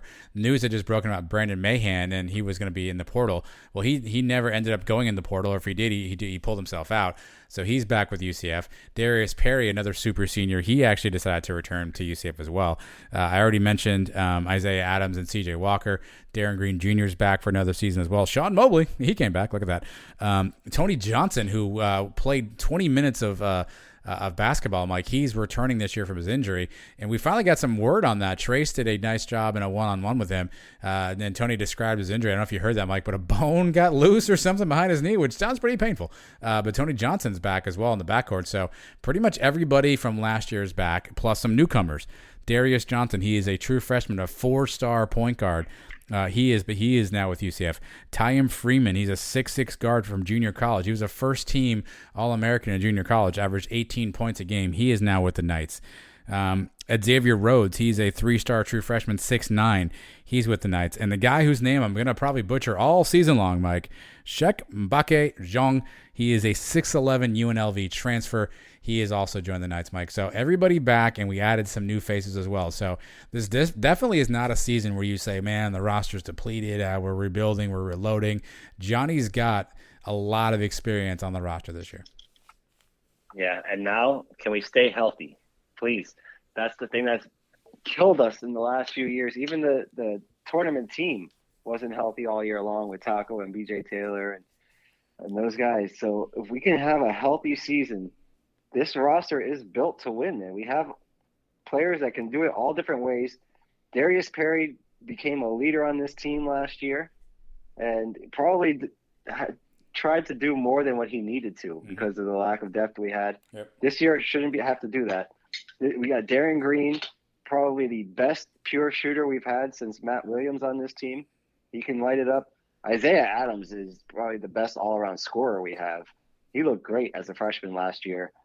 CJ Walker is a guy that can do all the dirty work. He gets the rebounds, the blocks. He plays with a lot of hustle. If he can improve his offensive game even just a little bit, he can be a very dangerous player for us. Mahan looked great at times last year. And the FSU game, he was unstoppable. The question with him is consistency. Can he be consistent throughout the season? Yep.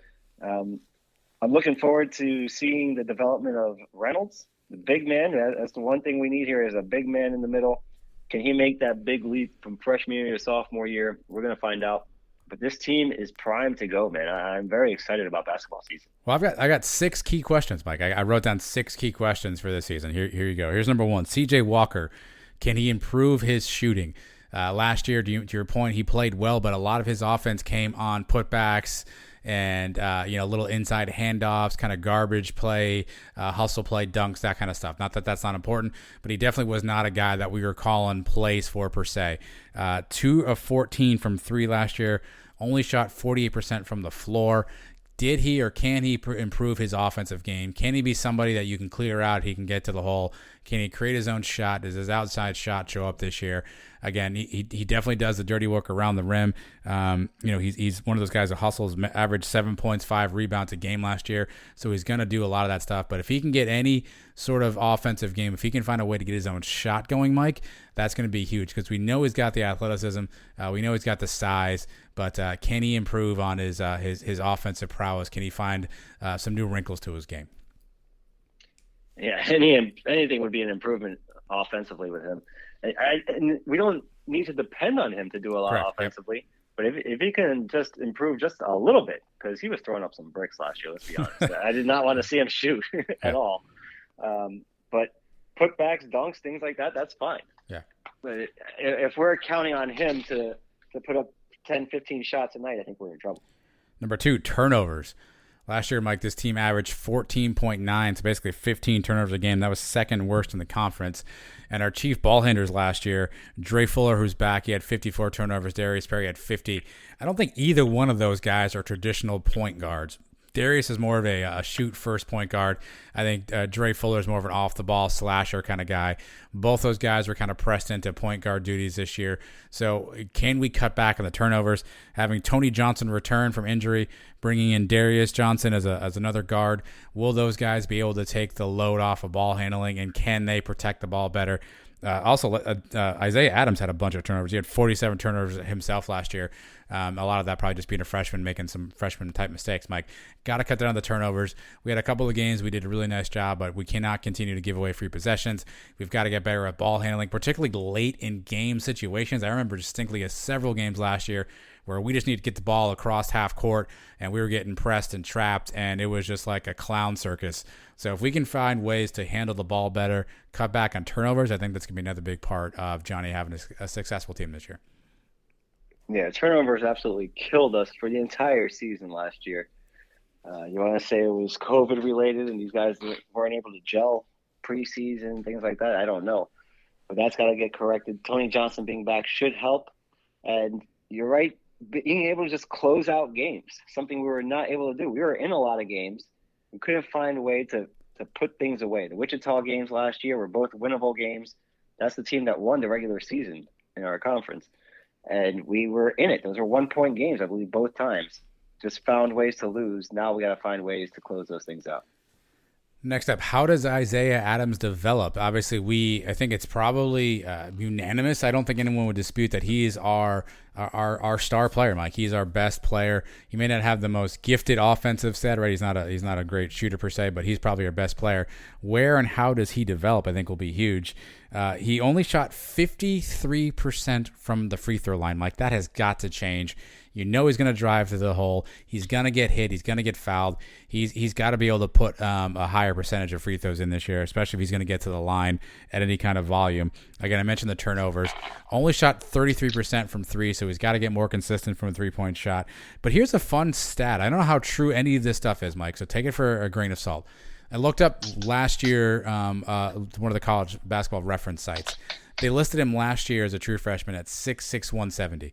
UCF this year in his bio is listing him at 6'6", 210. So if he put on 40 pounds of muscle, which would be very, very good, he was obviously a skinny, wiry kid. If he put some more bulk on his frame that can give him the durability to take some of those hits, to go in and sort of muscle down the post and not get maybe pushed around, that would be huge. Now, do I think he really put on 40 pounds of muscle? I don't know. He looked a little bit bigger in some of the videos that I've seen at a media day, Mike. But if he bulked up a little bit, got some more muscle in his frame, can take more of a pounding, can go to the hole, and then can make free throws, plus any sort of round out on his shooting game, Mike, he could be in line for a monster year this year.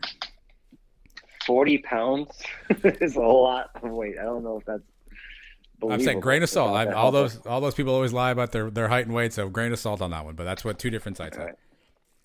You're going to have to maybe provide a urine test with 40 pounds. But, yeah, man, the guy was electric offensively last year. The free throw shooting is a killer. You got to improve that. Everybody's got to improve that. I think it was something we were good at the first couple of years with Johnny, and hasn't been as good the last couple seasons. But Isaiah Adams, man, he could be the best offensive player we've seen here in a long time if he puts it all together. Yeah, again, he's 6'6", left-handed, averaged 9.9 points a game last year. So he definitely has the potential to take some of that scoring load and really kind of make this team his team. Mike, you mentioned Darren Green Jr., and really the question is can he get his shot back? I know you said he's probably the best shooter we've had since Matt Williams, and I don't dispute that, but he definitely had an off year in 2020. Here are some numbers, Mike. In 2019, he shot 41% from three. In 2020, 36%. In 2019, he was an 83% free throw shooter. In 2020, only 72%. In 2019, he was 44% from the field. In 2020, only 40%. Now, a lot of that is going to come by the fact that guys are keying on him now. They know he's a shooter. He's probably getting different defensive looks. Obviously, if he's not getting great open shots, he's forcing shots. There can be a lot of different things there, Mike. But clearly did not have as good a shooting season in 2020 as he did in 2019. So can he get back to that form? Can he find more comfortability in Johnny Dawkins' offense, getting used to some of these new guys? And we forget that from last year, Mike. This team last year was a lot of guys thrown together at the last minute, not a lot of practice time before the season due to COVID stuff. So has this team had a chance to really work together now? Can Darren Green find his shots again? I'd love the guy back who shoots 41% from three. That would be a huge weapon for UCF. Did you see the video that he had? Who was it? Him and who was the other guy shooting the 3-point contest a week or two ago? And he hit, 25 shots? I think he hit 23 of them. Yeah. He was just on fire. He can shoot, man. And I think he's going to have to get himself open without the ball. Yeah. Right? And just find somewhere and have somebody drive and kick it out to him.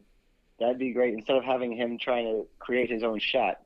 But you get him open, and he should be able to bury a lot of these shots. So yeah, hopefully he goes back to his form from 2 years ago and maybe even improves on that. And then this offense really gets rolling. I mean, college basketball defense is way different than the NBA, but if you can get C.J. Walker, Isaiah Adams, who can command sort of a respect driving to the basket, defenses collapse.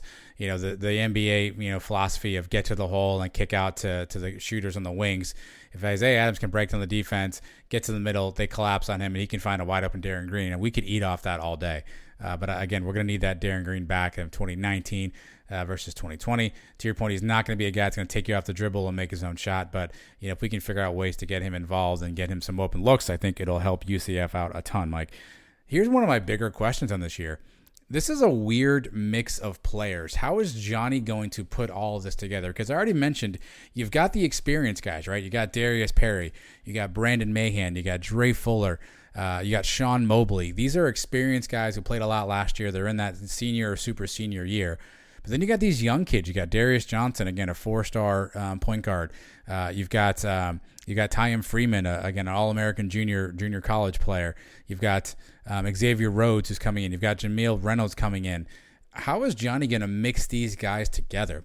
Is he going to, give the young guys some run, get them some experience? Is he going to rely heavily on the veteran guys and let the young guys kind of learn? How is he going to mix this group together? I think is going to be interesting. And where will you see guys maybe not play as much as you did in 2020? I hate calling people out by name, but Mike Sean Mobley had a really rough year last year. Averaged 3 points a game, 2 rebounds a game, shot 31% from 3. He took a lot of shots last year. Does he keep his spot, or does a young guy like Xavier Rhodes or Tyam Freeman, do they get a chance to maybe get some playing time? So I'm curious to see how Johnny mixes this all together, and throwing Tony Johnson back in the mix, who again only played 20 minutes of basketball. How does this team materialize? Because we have a lot of depth, but Brandon Mahan's not your future, right? He's a super senior. Darius Perry is not your future, a super senior. So do we kind of go heavy and try to make a run with a lot of experience, or how does Johnny get the young guys involved? I think that's going to be fascinating to watch as the season goes on. Yeah, he's going to have to mix and match a little bit here early in the year, and that's what this non-conference schedule is all about. The Robert Morris, the game against Jacksonville, a game against Evansville. Try to find your best rotations, get to see where guys are most comfortable, and by the time we get to conference play, you should have that figured out. Guys like Mobley, though, and although didn't have the greatest season, it's good to have a guy that's been there, and he's played a lot. Played a lot of big-time basketball even before he transferred over here. It's better than going to guys on the bench that have never been in there. We've been relying on managers to come in and be that 8th, 9th guy because we just haven't had the depth. Now the guy number 10, 11, 12 on this team are guys with a lot of playing time experience, and I think that can only help us down the line. All right, last question for me, Mike. Where or who is our inside presence? We saw Jameel Reynolds try some of that last year, Mike. He averaged 5 points a game, is 6'10", a big kid, a thick kid, but obviously wasn't really defined or refined, I guess, in post moves. Then we bring in Shek Bake Zhang from UNLV. He likes to go by Bake, so I'm going to call him that because it's a lot easier than the other names I had to pronounce there. Mike, he averaged 8.9 and 7.4 respectively at UNLV last season. Again, 6'11", so he's definitely a guy who can clog the lane, if you will, and maybe a guy that you can drive and dish to him for an easy dunk. So where does the big man rotation fall? Xavier Rhodes is 6'9", so he's another big body down there. CJ Walker, 6'8". I don't think he's a center per se, but he definitely played some of the 4 position last year for UCF. So what does that big man rotation look like? Because really we played without one last year in all intents and purposes. So where does that big man rotation look like? And how does Johnny feed that in when you've got really a lot of dynamic scoring guard options around? Who is that person, and how does that fit into to the offense and the defense? Yeah, defense is the key. He's going to be the guy that can stop the other team's big man. And Johnny's teams have been defensive first teams his first few years here. We got to maintain that, play tough defense, and starts in the middle there. Guys like Reynolds and even with Walker, right? Making guys change their shots because he's a block, a guy that can come in and get a bunch of blocks. It's gonna be interesting to see these other big men. I don't know what to expect out of this Bake guy. I've never seen him play, so I'm scared to say his name. Hopefully, he makes me learn his name as the season goes on. You actually said it right. Bake was actually correct. There's an M there at the beginning. It's not Mbake. It's just Bake. Yeah, no, it's just he pronounces it Bake. All right. Yeah. Well, hopefully we all learn it by the end of the year. Well, hopefully we do, Mike. So let's think about this for a second. So we got 11 non-conference games. So I think we are drunkenly happy with 8-3, although 7-4 may be more realistic from the non-conference, right? Then we have 18 conference games on the schedule, Mike. And again, I said this at one point, but I'm going to share this with everybody. From January 26th through February 17th, here is UCF schedule. Away at Wichita State, home for Houston, home for the Cows, away at Memphis, home for Wichita, away at Houston. 6 games in a row with arguably the top 3 teams in the league and the Cows, who are typically always play as really well, Mike. Again, that's January 26th to February 17th. In my mind, that's where the season's at. Because prior to that, it's SMU, it's Temple, Tulane, Tulsa. That's where the season's at, is that 6-game block right there, playing Houston twice and Wichita State twice, mixed in with Memphis and a Cows game. That's the stretch of the season. Like 18 conference games. What do you think UCF needs to do to be able to make themselves at least in the mix for the tournament? Well, if you're saying we're 8-3 out of conference, 7-4, you've got to get to 11-7 minimum in conference, maybe even a 12-6, get you right around that 20-win mark. Houston and Memphis coming into the season. Memphis is ranked number 12 in the AP. Houston at number 15. Mm-hmm. Very good teams, and we know Wichita is always solid. We've never beat them in Wichita. That's something. Or did we do that last year? We came. No, we came close. Close games. Yep. That's something we got to get off our back. We've never won in Tulsa. No, actually, Tulsa was the one we got off our back. I think we won there. Tulsa we won in, yes. And we end the season at a game at Tulsa this year. Still not going to be easy. We got to shoot for 12-6, I think, in the conference. Maybe 11-7. I'll settle for. If you go 11-7 in conference, 8-3 out of conference, that puts you at 19 wins. You have a strong showing in the conference tournament. I think that could be good enough to get you in the dance. We got to aim for a top 4 seed in this conference, right? Yes. Talk about Houston, Memphis, us, and Wichita. We got to be out there in the top 4. Get a good seed going into the tournament, and maybe win a couple games there and see what happens. Yeah, don't forget Houston, a Final Four team from last season. Obviously, they lost a lot of talent. Memphis lost some dudes to one and done stuff, but they reloaded there. I mean, I think, Mike, we got to be a 20-win team, 20-win team regular season to get ourselves at least in that conversation, which should put us in that 3-4 position in the conference.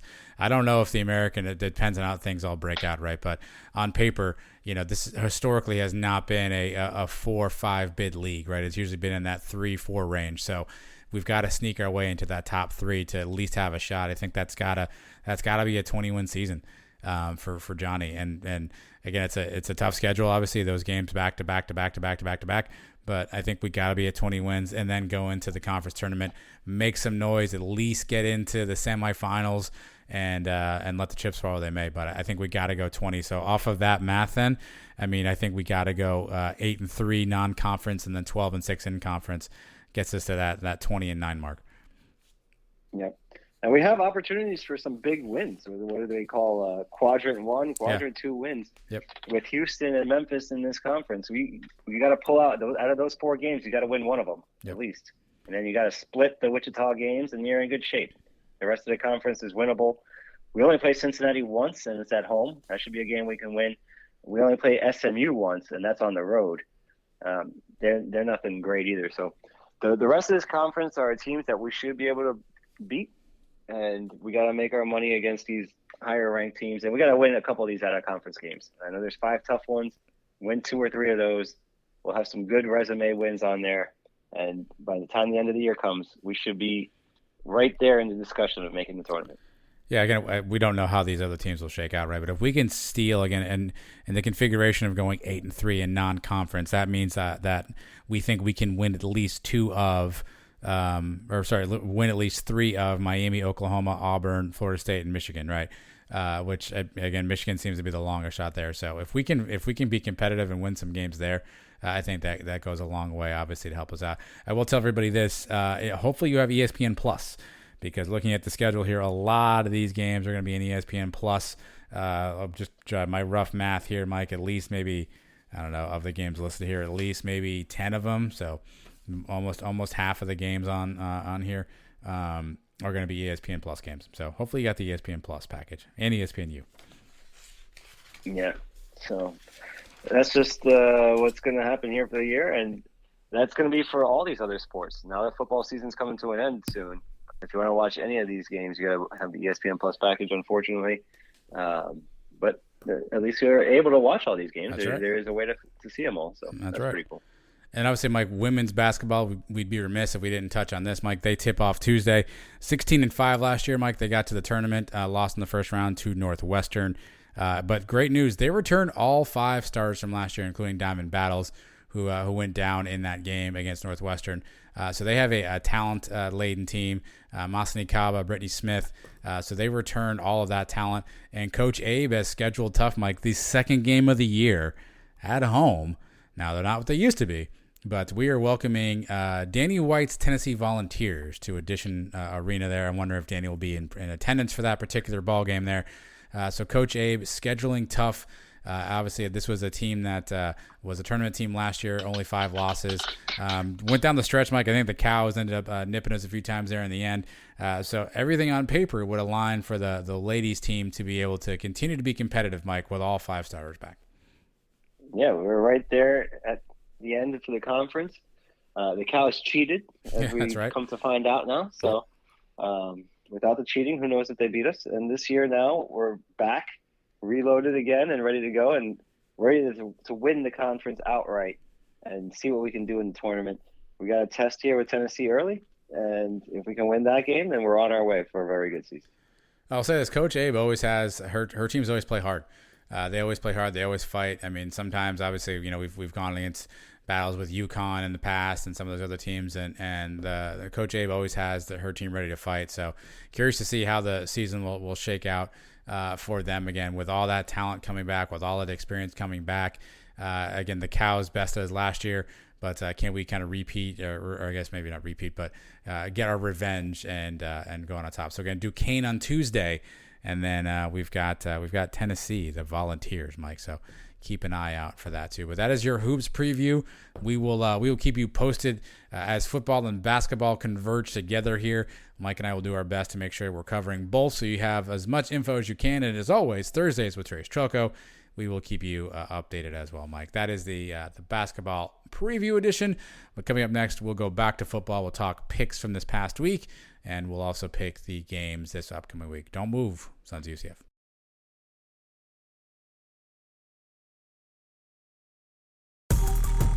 This is UCF Athletic Director Terry Mahajer, and in my spare time when I'm not on TikTok, I'm listening to Adam and Mike on the Sons of UCF. Go Knights and charge on! You know what time it is. If they play them, Mike's going to pick them. Mike's picks are back. Each week he goes through some games in the American Conference. He tells you who's going to win. He's usually dead wrong, so pick the other side. We also have a standing tournament going on throughout the year, Mike. And I saw, if I read the leaderboard correctly, I think we have a new leader on top, which is disheartening information, Mike. So give us an update on the leaderboard and where we are with our picks so far year to date. Yeah, our friend over at the Black and Gold Banneret, Eric Lopez, has found his way to the top of the charts. Yep. Congratulations, Elo. 45-34, doing a great job so far on his picks this year. He's not alone there. SJB43 still hanging in, tied for first place right now. Those guys are picking at a very impressive rate so far. Me, I bounced back here last week on my show picks. 2-1, pretty good. I won the Tulsa game against Cincinnati. They covered. I won Temple against East Carolina. I lost the Houston and Cows, which was close, but the Cows ended up covering that game, I believe, right? Yes. What was it? Well, how many? It was a 13-point spread, I believe, and they won by 12 or something. So 2-1 here on the show last week. For the season, that puts me at 12-17-1. In the pool tracker, I went 3-3. I lost the UCF game and a couple others. That I did pull back even with Trace, though. We had a 2-game lead just 2 short weeks ago. Picked up a game last week, picked up another game. We're both even at 35-44. You have a comfortable lead on both of us at 41-38. So we're getting to the nitty-gritty here. Last month of the season. Let's see who can pull away with this thing. Can Elo hold off SJB43? And there's a couple other guys right there in the running too. So still a lot for grabs here as we come to the end of the season, down the home stretch. I saw Stat Boy Drew's up there too, also from the Yeah, I think he's only one behind. Yeah, he's in the mix as well. So we're being infiltrated, and they are taking over. Yeah. Well, I'm not saying where I'm picking. I'm not saying we're behind their Twitter handle problem, but I'm not saying we're not. That's all I can tell you. I'm not confessing to anything. All they have to do is listen to my picks here and go the other way, and then they've probably been doing pretty well. That's also fair. All right.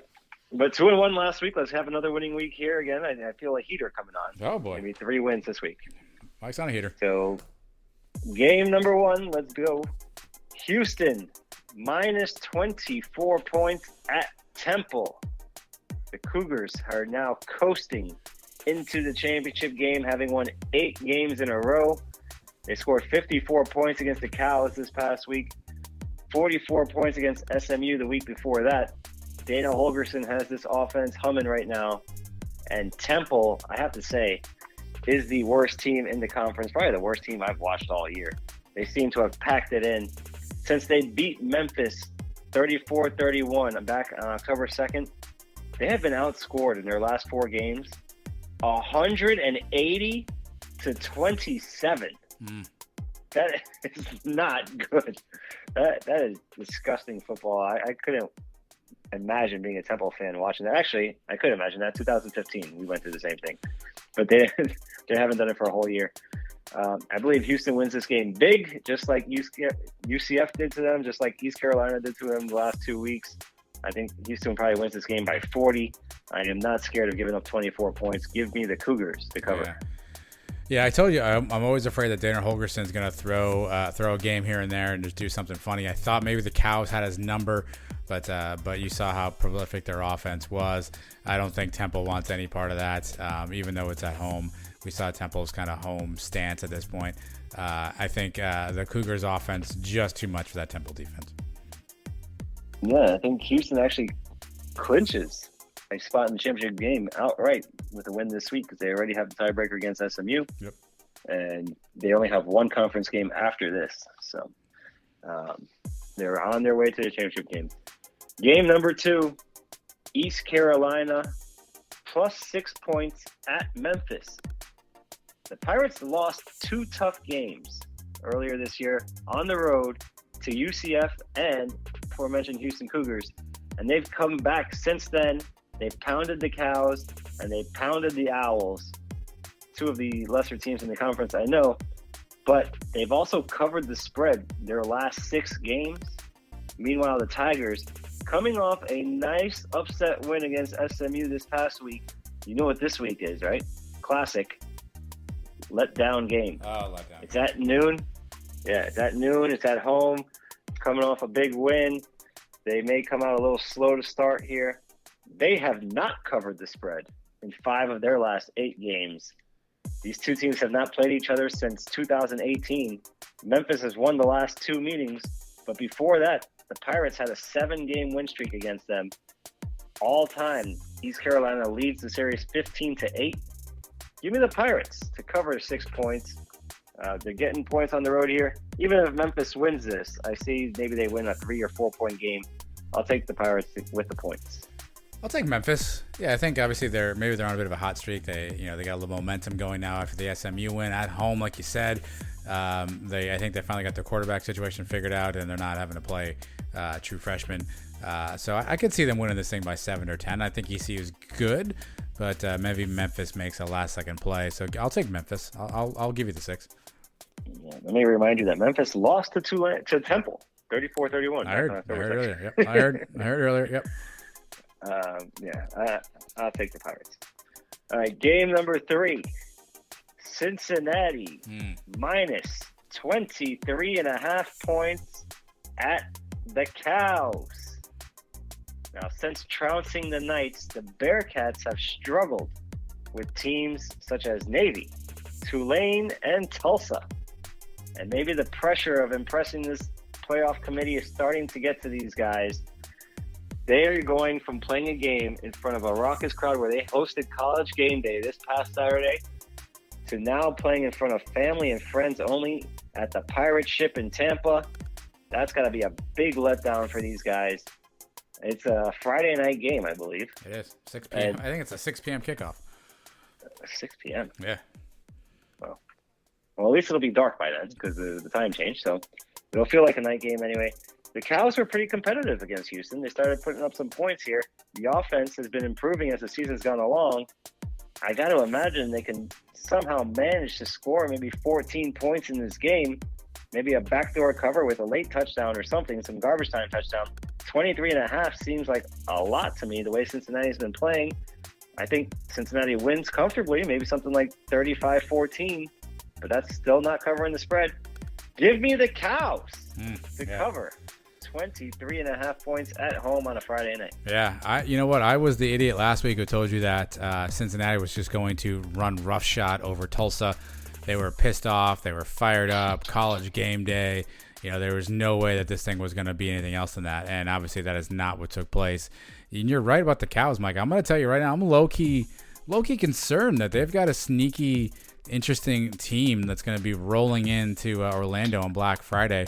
They seem to have found something with Timmy McClain at quarterback. He's not a dynamic thrower of the football by any stretch, but kid seems to make plays on the field. And so maybe they're just getting some stuff, somewhat figured out. I agree Cincinnati's the better team. Cincinnati wins the game.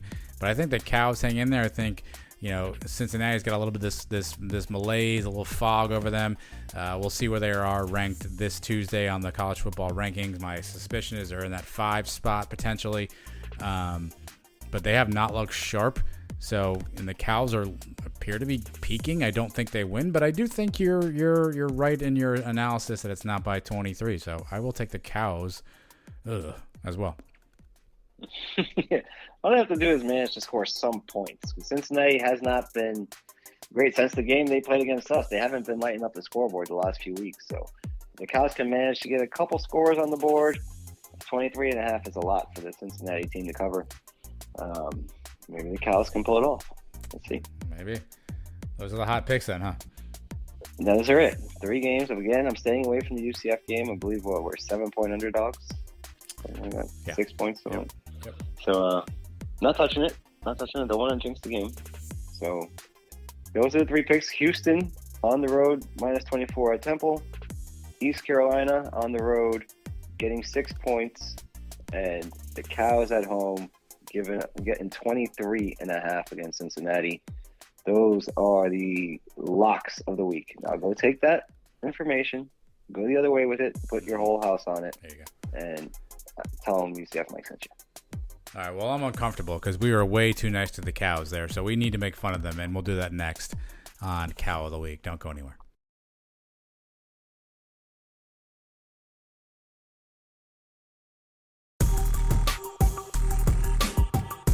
Okay, sons of UCF, both of you, you are the problem. All right, things have got to get restored back to order, Mike. We were actually kind of nice to the Cows in the last segment. We can't have that around here. So we do a Cow of the Week. Each week you and I pick something, someone, some group, whatever, something that made us laugh, something that was kind of foolish or idiotic, and we make fun of it. So it's Cow of the Week, and as always, my friend, you can have the honors. All right. We already mentioned this early in the game. It was a big story this week during our game. Unfortunately, one of our own guys was Cow of the Week. And he played well in the game, had a big play late in the game. But Quadric Bullard, how are you taking out the Gus Bus on a celebration? Mm-hmm. I understand you're excited. We had a big 4th down stop. You're going running back to the sideline and celebrate with your guys, but you got to stay clear of the head man. And not only did you hit him, you broke his leg. Mm-hmm. Poor Gus. We don't even know if he's able to be on the sideline this week coming up. That's a Cow move if I've ever seen one. Stay away from the big guy. You want to go and you want to do a chest bump with T-Will, that's fine. Gus is how old is Gus? Like 60, right? 62 maybe? Something like that, yeah. Early 60s. You can't be taking hits from a 20-year-old guy in pads running full speed at him.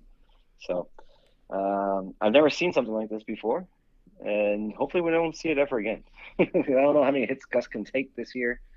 Quadric Bullard, although you played well, Cow of the Week for taking out the Gus Bus on the sideline. I think we owe Gus an apology. He's only 56. Oh, wow. Yeah. Still. We aged him by like 10 years. It's interesting. I think I was thinking through coaches who have had this situation. I know in basketball, there's been a couple of coaches who had some injuries and they would just kind of sit on the stool. Hugh Freeze famously coached from the press box in a dentist chair like two years ago when he had some sort of an infection. I don't know if Gus is in that spot. And that's really the last coach I can think of that's not been able to be on the sideline for any particular reason. So really curious to see how they figure this out. Is there a way for Gus to be able to sort of be there and stand? He obviously can't move around, which is part of what he does. So if that's the case, is he better suited just standing in one spot so we can see everything versus, trying to, keep everything clear? I don't know, but you feel bad for Quadric. I mean, I assume he had no intention of injuring his coach, and it was just kind of running off the field in an excited play. So you definitely feel for a guy like Quadric Bullard. Well, Gus has to be able to protect himself on the sidelines. If he's standing there and the play's coming right at him, he's not able to get out of the way. That could lead to a worse injury. Or how about if you have to run down the sideline to call a timeout and get close to the official? He's not able to do that. I mean, I guess you could tell Herb Hand to go run down and do it, but for his own safety, I don't know if he's going to be able to hang in there on the sideline this week. And to be taken out by one of our own guys is cow-worthy, I think. Well, speaking of Herb Hand, by the way, this is probably not the segment to talk about this. I forgot about it earlier, though. You saw the last Our Time episode, right? Yeah. Freaking Matt Lee. What a stud that kid is. Him trying so hard to play and gutting it out and like walking off the field and basically in tears, apologizing because he can't play. Like what a warrior that kid is, man. If that doesn't give you goosebumps, I don't know what does. Yeah, and you like to see the way Herb, dealt with the situation. You feel bad for Lee. He's had some injuries already this year. He wants to be out there as much as possible. So, tough kid, and he's going to be the anchor of this offensive line for the next couple of years. So you like to see that he wants to be out there for his teammates. Sucks that he wasn't able to finish that game. What are the other Car of the Week options you would have had, Mike? One of your old friends, Odell Beckham Jr. How do you feel about OBJ asking for his release from the Browns? Yeah, I wish you would have reminded me this during the commercial break. This guy is a jackass. We've known this for years now with him. When the Giants decided to trade him, everybody made it seem like they were making a big mistake. I had enough of him by then. And now he's already making it known. He doesn't want to be claimed by any team that's not in the running for the playoffs. He says if somebody picks him up and they're not a good team, he's going to go in there and be a problem in the locker room. Mm-hmm. Already coming out and saying that. The guy is such a pain in the ass. He's such a diva. He has to have the ball. I mean, I know a lot of receivers are like that, but I was sick of him by last year in New York. So good luck to anybody that decides to pick him up. And then did you get all excited about the Josh Allen on Josh Allen hoopla over the weekend? I heard of it. Yeah. It's big news here in Jacksonville. Obviously, I live in the Jacksonville area.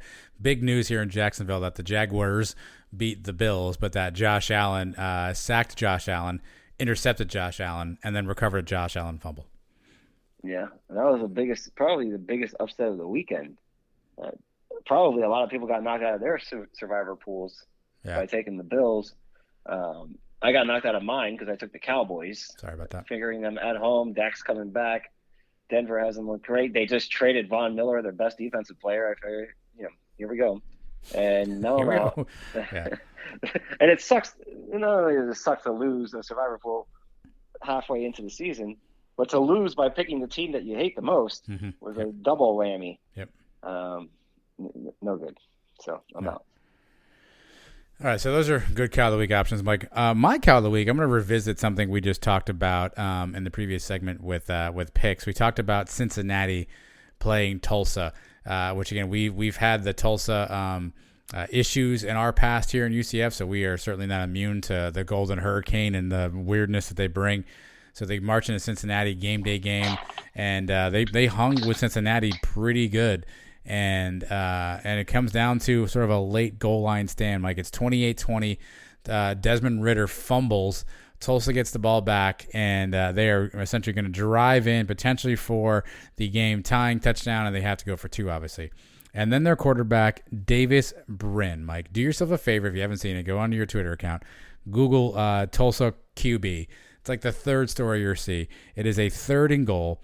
He does a little fake handoff situation from the edge. He's got basically nothing but end zone in front of him, and sure, he's got some Cincinnati defenders collapsing down at him. Like, so what do you think he's going to do? I know it's going to exactly what he does. He decides to slide, and he basically gives himself up, goes feet first in the end zone. For those who aren't familiar with the rule, when you slide in college football, you're giving yourself up. You don't need to be touched. You're down essentially when the first body part hits there. So he slides. He starts to slide at about the 1.